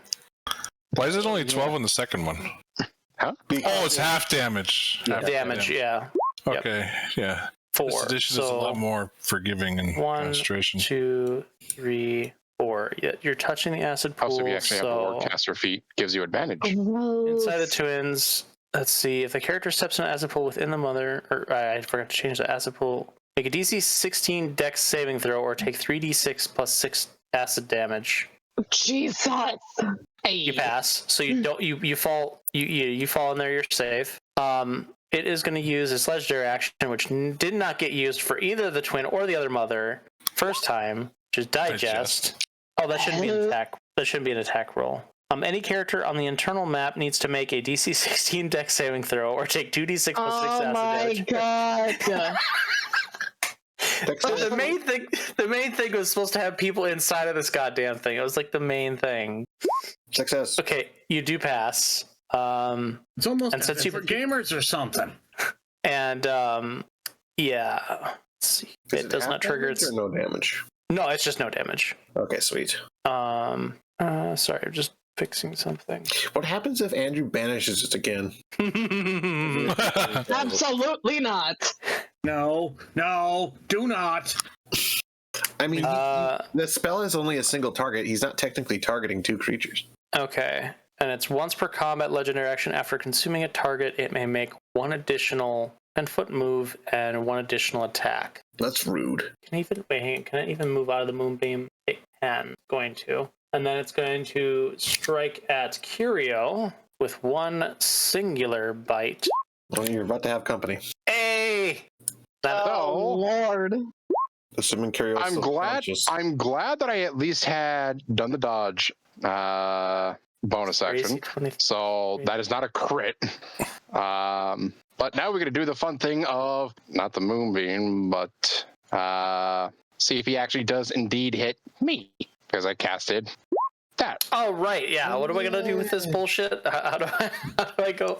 Spell confused. All right. Each time a creature targets you with an attack during the spell's duration, roll a d20 to determine whether the attack. Maybe your duplicates. If you have roll a 3 6 or duplicates, you must higher. roll a 6 or higher, change the attack start to duplicate. With 2 duplicate, I think. I think it hits you. Whoever. Because it's kind of like inverted. Like the lower the roll, the better for him. Yeah, it is inverted. That's why it's confusing. I don't know why they wrote it like that. They could have literally just kept it the same. The way it's been written since 3.5 and earlier. Fucking, I think even earlier than that. But Whether the so I attack think hits you instead of your duplicates. If you have 3, which you do, you must roll it, or you must roll a 6 or higher to change the attack's target to a duplicate. So technically, you Would it be should me? roll this roll. you could just let me keep the roll. But yeah. Well, that's a 6 or higher. So he's attacking a duplicate. Yeah, so I'm attacking a duplicate. That's a Oh, freaking man. low roll, but hey, goes word gold AC is fan. 10 plus dex. Can you do me a favor? Can you at least roll a dex check to see if I could have at least swallowed you? It just swallowed a placebo. Okay. Come on, I want to see the roll. I just want to see it. Give me a moment, man. Oh, that might be a problem. A creature is unaffected by the spell if it cannot see, or if it relies on senses other than sight, such as blind sight, or can perceive illusions as false with true sight. Oh, it uses tremor sense. Well, that's tremor sense, though. It's not tremor sight, if you know what I mean. Like it's identifying targets with its eyes, right? No, it's using tremor sense. Yeah, for license senses other than sight. Well, tremors. It's actual sense- sight. Its actual sight is 10 feet. Yeah, but that's he's within that range though right now.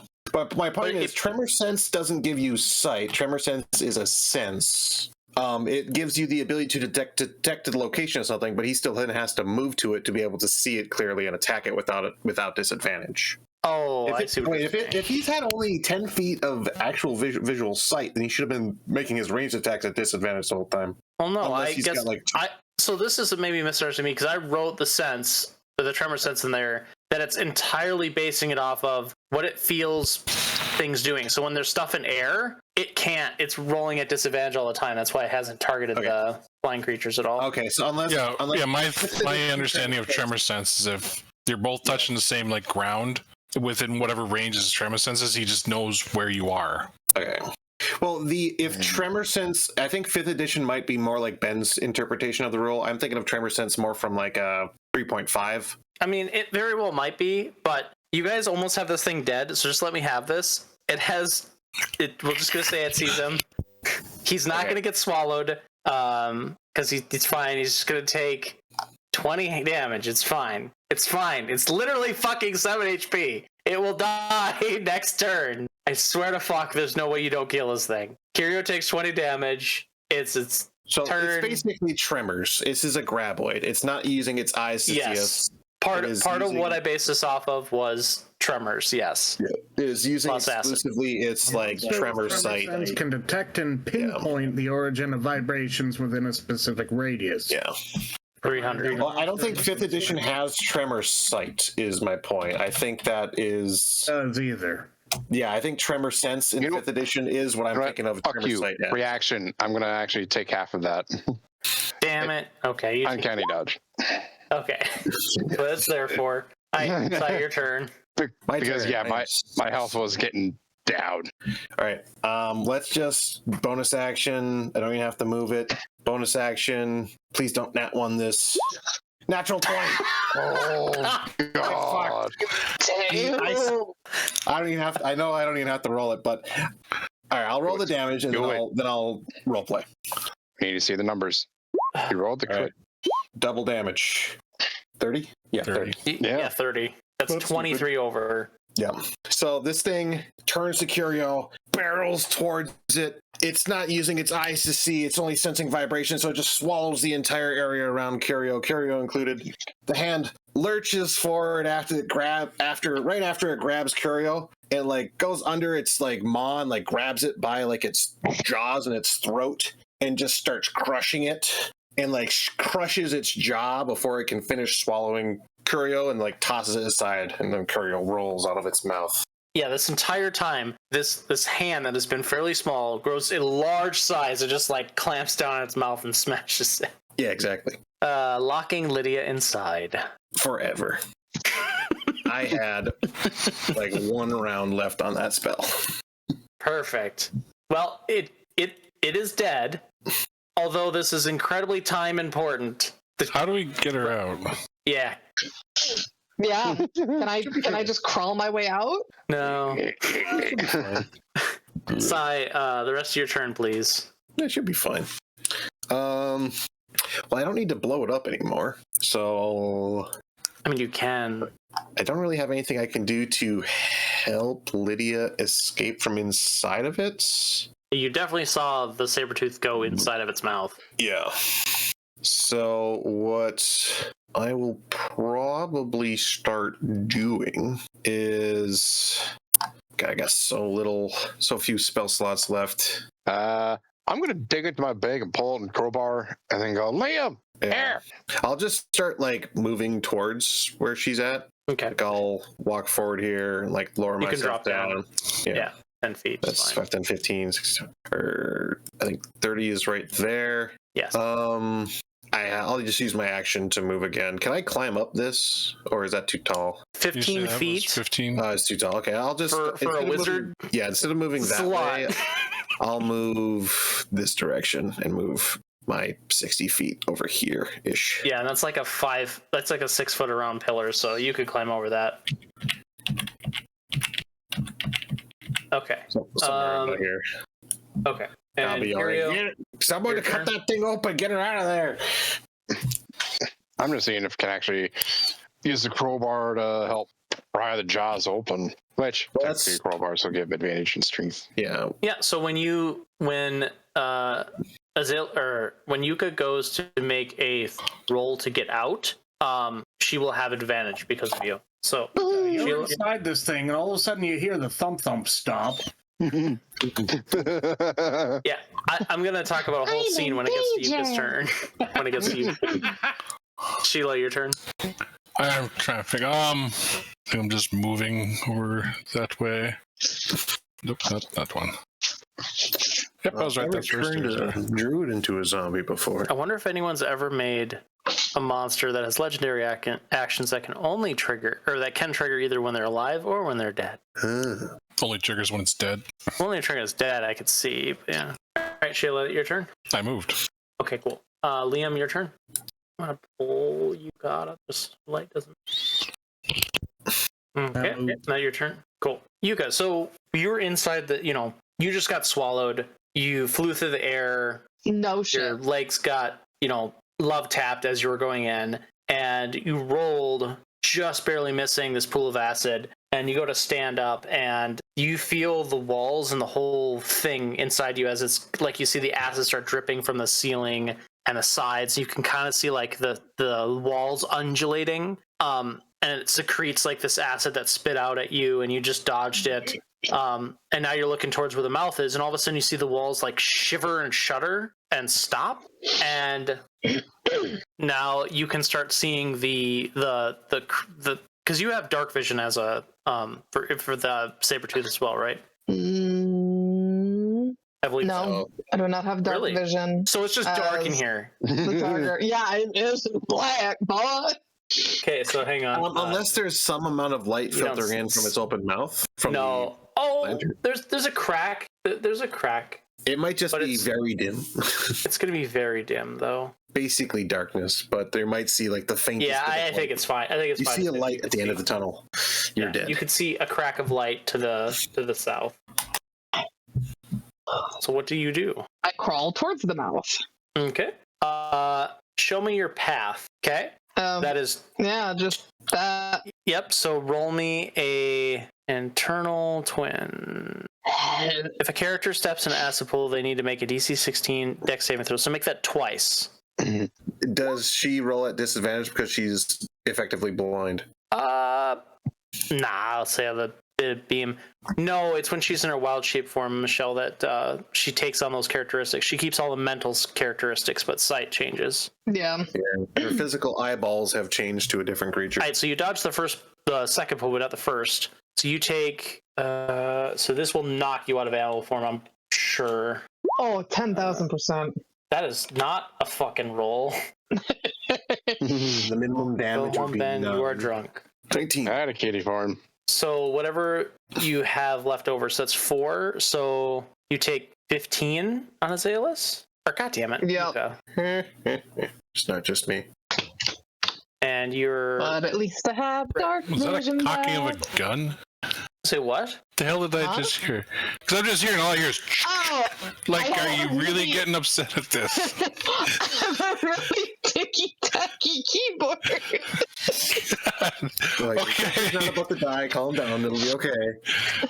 If I die in the game, I die in real life. No, I was gonna say just kind of threatening you there a little bit.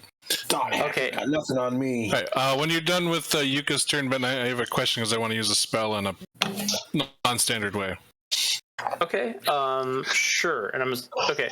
So you crawled. That would have been all your movement to get there. So you're currently at the mouth, and you can see a disgusting metal object, slightly prying open this thing's mouth, and you can hear disgruntled. I almost said Khajiit noises. Disgruntled tabaxi noises, and like people yelling and hollering. So you can go ahead and make me a strength check at half of whatever this is. So you need to roll. Was actually no way to have a separate roll. Sorry. Half would be. If the character's inside when twin dies, they have a DC 20 strength check to escape. That's what it is. Okay. You have advantage. I'm at least giving advantage. I'm using a crowbar. Okay, to help. good point. Wob. So like Yuka's hand is like wiggling out of the mouth and just like grabbing onto the teeth and like trying to pry it. Help me! All right. So what would you like to do, Sheila? It is your turn. So, Well, not your turn, but tell me what you want to do. the thought is, I could use, like I said, not in a damaging way, but I have churning, boiling earth that I basically do the Heimlich maneuver on the giant worm to spit her out. When it's on your turn, I will allow you to cast a spell, and we'll do a spellcraft check to see if you can make it work that way. I think that's fun. Speaking of fun, instead of doing the digest action, it's going to do the immune system response because it's really angry. Green blood It's cell? really dead. But it's dead. How the fuck can it have an immune system when it's dead? What I mean, the fuck? technically, your even though your brain dead and your heart stopped, your several body functions are still going for a little while. Yeah, they're still going. Disgusting. Absolutely offensive. You just hear something and You could just die by sheer principle at this point. it's time that the worm swallows you.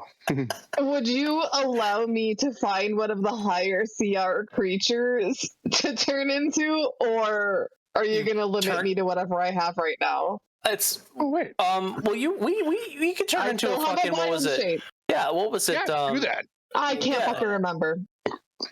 It's like an Allosaurus, isn't it? Oh god, there's a couple of dinosaurs. There's a pterosaur. Isn't that like a fucking huge, enormous creature? Oh, a pterosaur is a flying critter.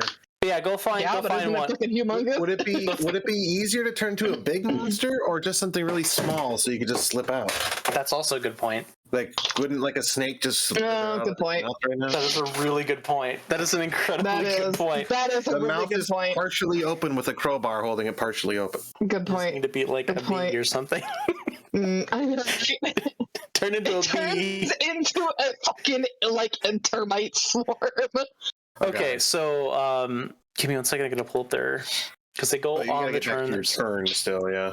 Yeah, you'll get back to your turn, but they get these green blood I cells. got They get something the, I can try to do to help as well. So if it makes you feel better, they have a movement speed of 0. They're little pustules that kind of wiggle out of the membrane inside the body like little cysts and like start like undulating small spikes. And they have a ranged attack of 10 feet. How many of those are in your range? That, and that one is not. So you will take 3 hits here. Only Only one hits. Okay. So you take Oh no, not the pension. Damn it, I don't have immunity to pensions. Pension. what did I write? Hang on, where? Oh god damn it. I failed to- see it. You will get a check every month. that you need to pay. Oh fuck, I forgot to fix it here. God damn it. I'm assuming you meant poisoned. This is how you know my shit isn't written by AI. What is written by AI? You just have the shittiest Right, AI. I'll tell ChatGPT, please write this like a fucking 12-year-old. With dyslexia. Dyslexia and is illiterate. Goddamn. Okay, so roll a DC. It's equal to the attack mod. So roll a DC 18 dexterity check. You fail that. Okay, so you take 6 acid damage, and then roll a DC 15 con check. Okay, you pass that, so you don't take the additional acid damage. Okay, now moving on to Sai's turn. Okay. So my question is, can we from the outside do her strength check for her? No, she has to make the check, and you can only provide advantage. But you can do unique things that I will encourage another modifier. Okay. Would it help to further force the mouth open wider or something? Yes, if one of you can basically one of you does like Kiryu is providing assistance to Yuka. You open the mouth wider. For every we'll say you use strength roll for every factor, or for every success and then plus factor, I will decrease the DC check by that amount. Well, okay. In that case, one of the things the hand can do is it Isn't can it done? physically push things, and it can roll strength checks when it physically pushes things. Right, but isn't the spell done? No, I've literally last round. Oh, okay, yeah. Then you can do whatever you want with it. Can I have it push the jaw open? Sure. Go ahead and we'll just say how to do this. It's a DC 20. We'll say it's a DC 20 check. I'm assuming just against its strength. Yes. All right, I got 18. Okay, not enough. All right, you still have your turn. What would be the check to climb this, or is that a check? That is 10 feet in the air. I'd say just athletics, probably DC. We'll say 10. Yeah, just DC 10. Athletics or acrobatics? Yes, I'm totally gifted at those things. Totally. Tell you what, I will 5, 10, 15, 20, 25. I'll move 25 feet here, or 20 feet here, I think. And then I will Misty Step the rest of the way. Ooh. Because I do have one more spell slot at that level. So I could do that. Okay, so boom. Yep. 30 feet. And I believe the range is 30 feet. Whatever you do, don't go over here. No. I'll be moving towards the mouth, I presume. Can I stand here without having to roll an acrobatics check? Sure. Yeah. Mm-hmm. Okay. I'm just going to move here then. That is my turn, though. Cool. Brontosaurus, you fucking motherfucker. What? It's that or a badger. It's that or a badger. Badger is a tiny creature. So, what's its size? Gargantuan? That will not end. You've done this with Wild Shape. You do not want to do that. You do not want to do that. That will hurt you a lot. A matter of fact, turning into a gargantuan creature will hurt me. What I'm saying is, you're turning into a gargantuan creature in roughly the same size creature inside of its mouth, and touching the acid causes damage. And by the way, there's a little effect that happens when you directly touch those cysts. I'm just going to warn you, don't do that. Okay, but it has 121 hit points.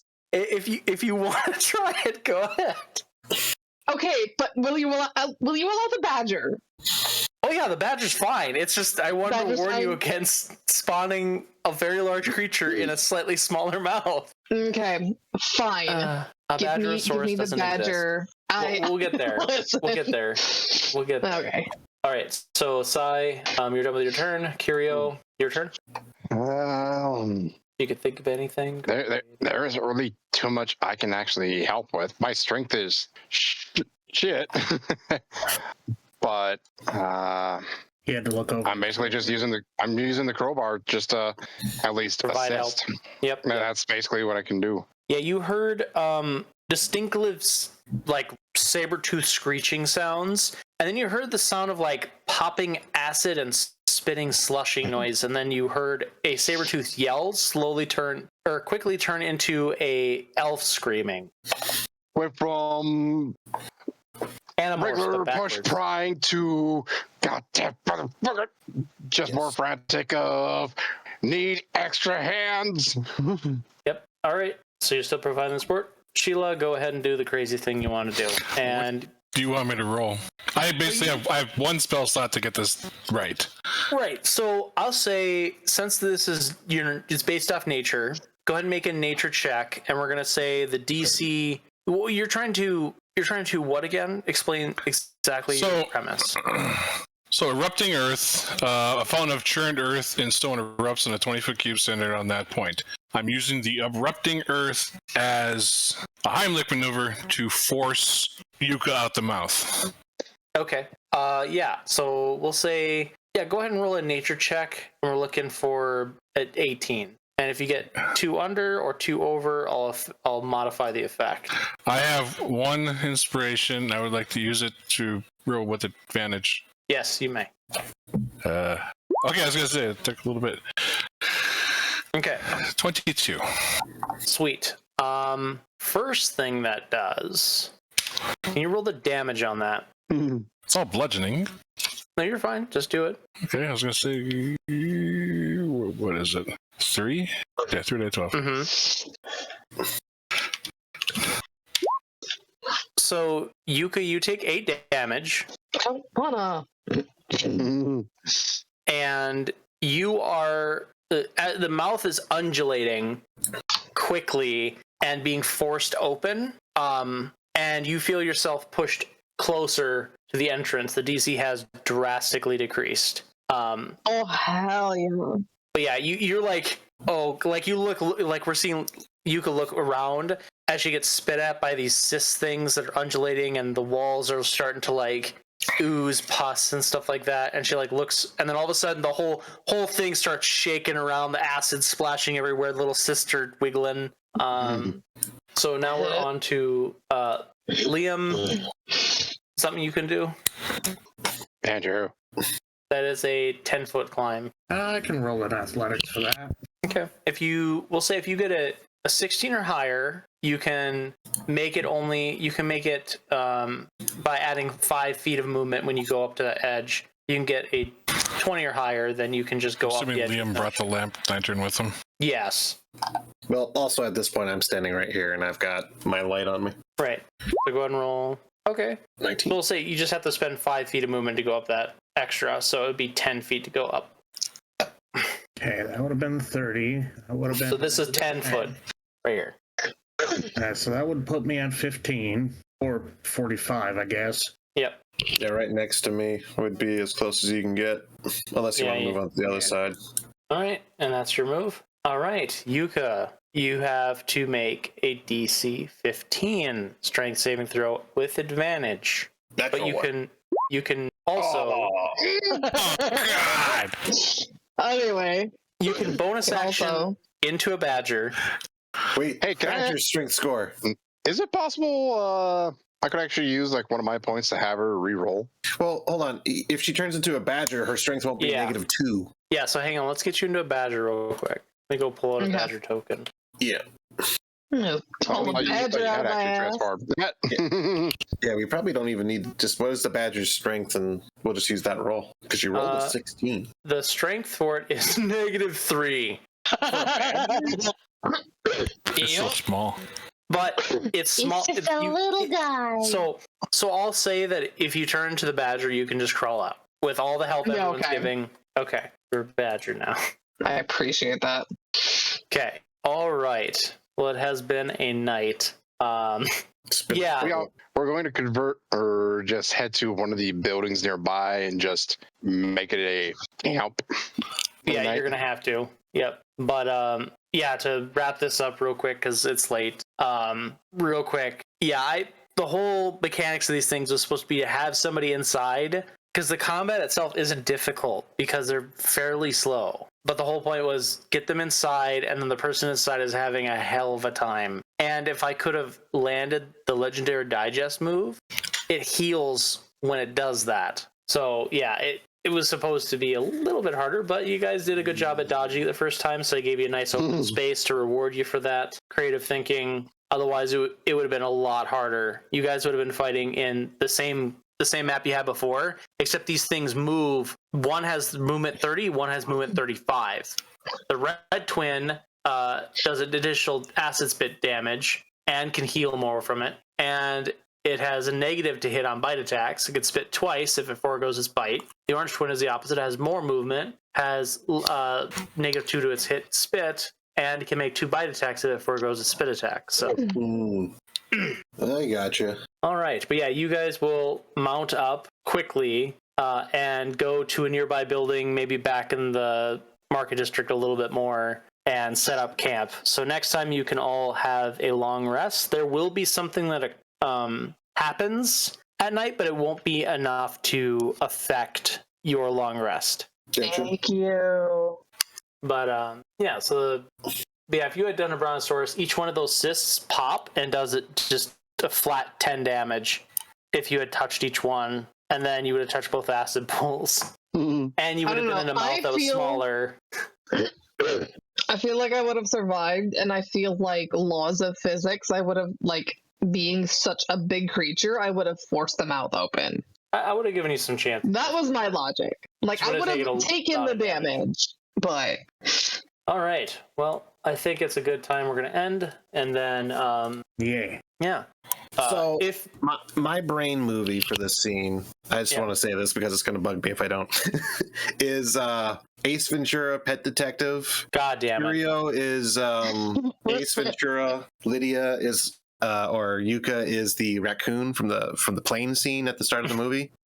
And Curio's just reaching in his mouth and grabs a little paw of the badger that comes out. And it's just that dramatic. But instead of dropping the raccoon / badger, Curio manages to pull Yuka out. That's great. Real quick, Michelle wanted to share these. See how well they... So that's what's happening in my brain movie. It's very dramatic. Post here? No. I'll post it in the nerds chat real quick. The thing there. Nerds chat. Yeah, it's the chat that's attached to the channel. Thing. How do you see that again? You click on the channel, and then to the right, you're going to see a okay, yeah. chat bubble. She made Badger Brontos. Badger Bronto. Huh. Terrible. All right. Well, everyone, y'all have a good night. I am going to go. Have a good night. Have a good night, everyone.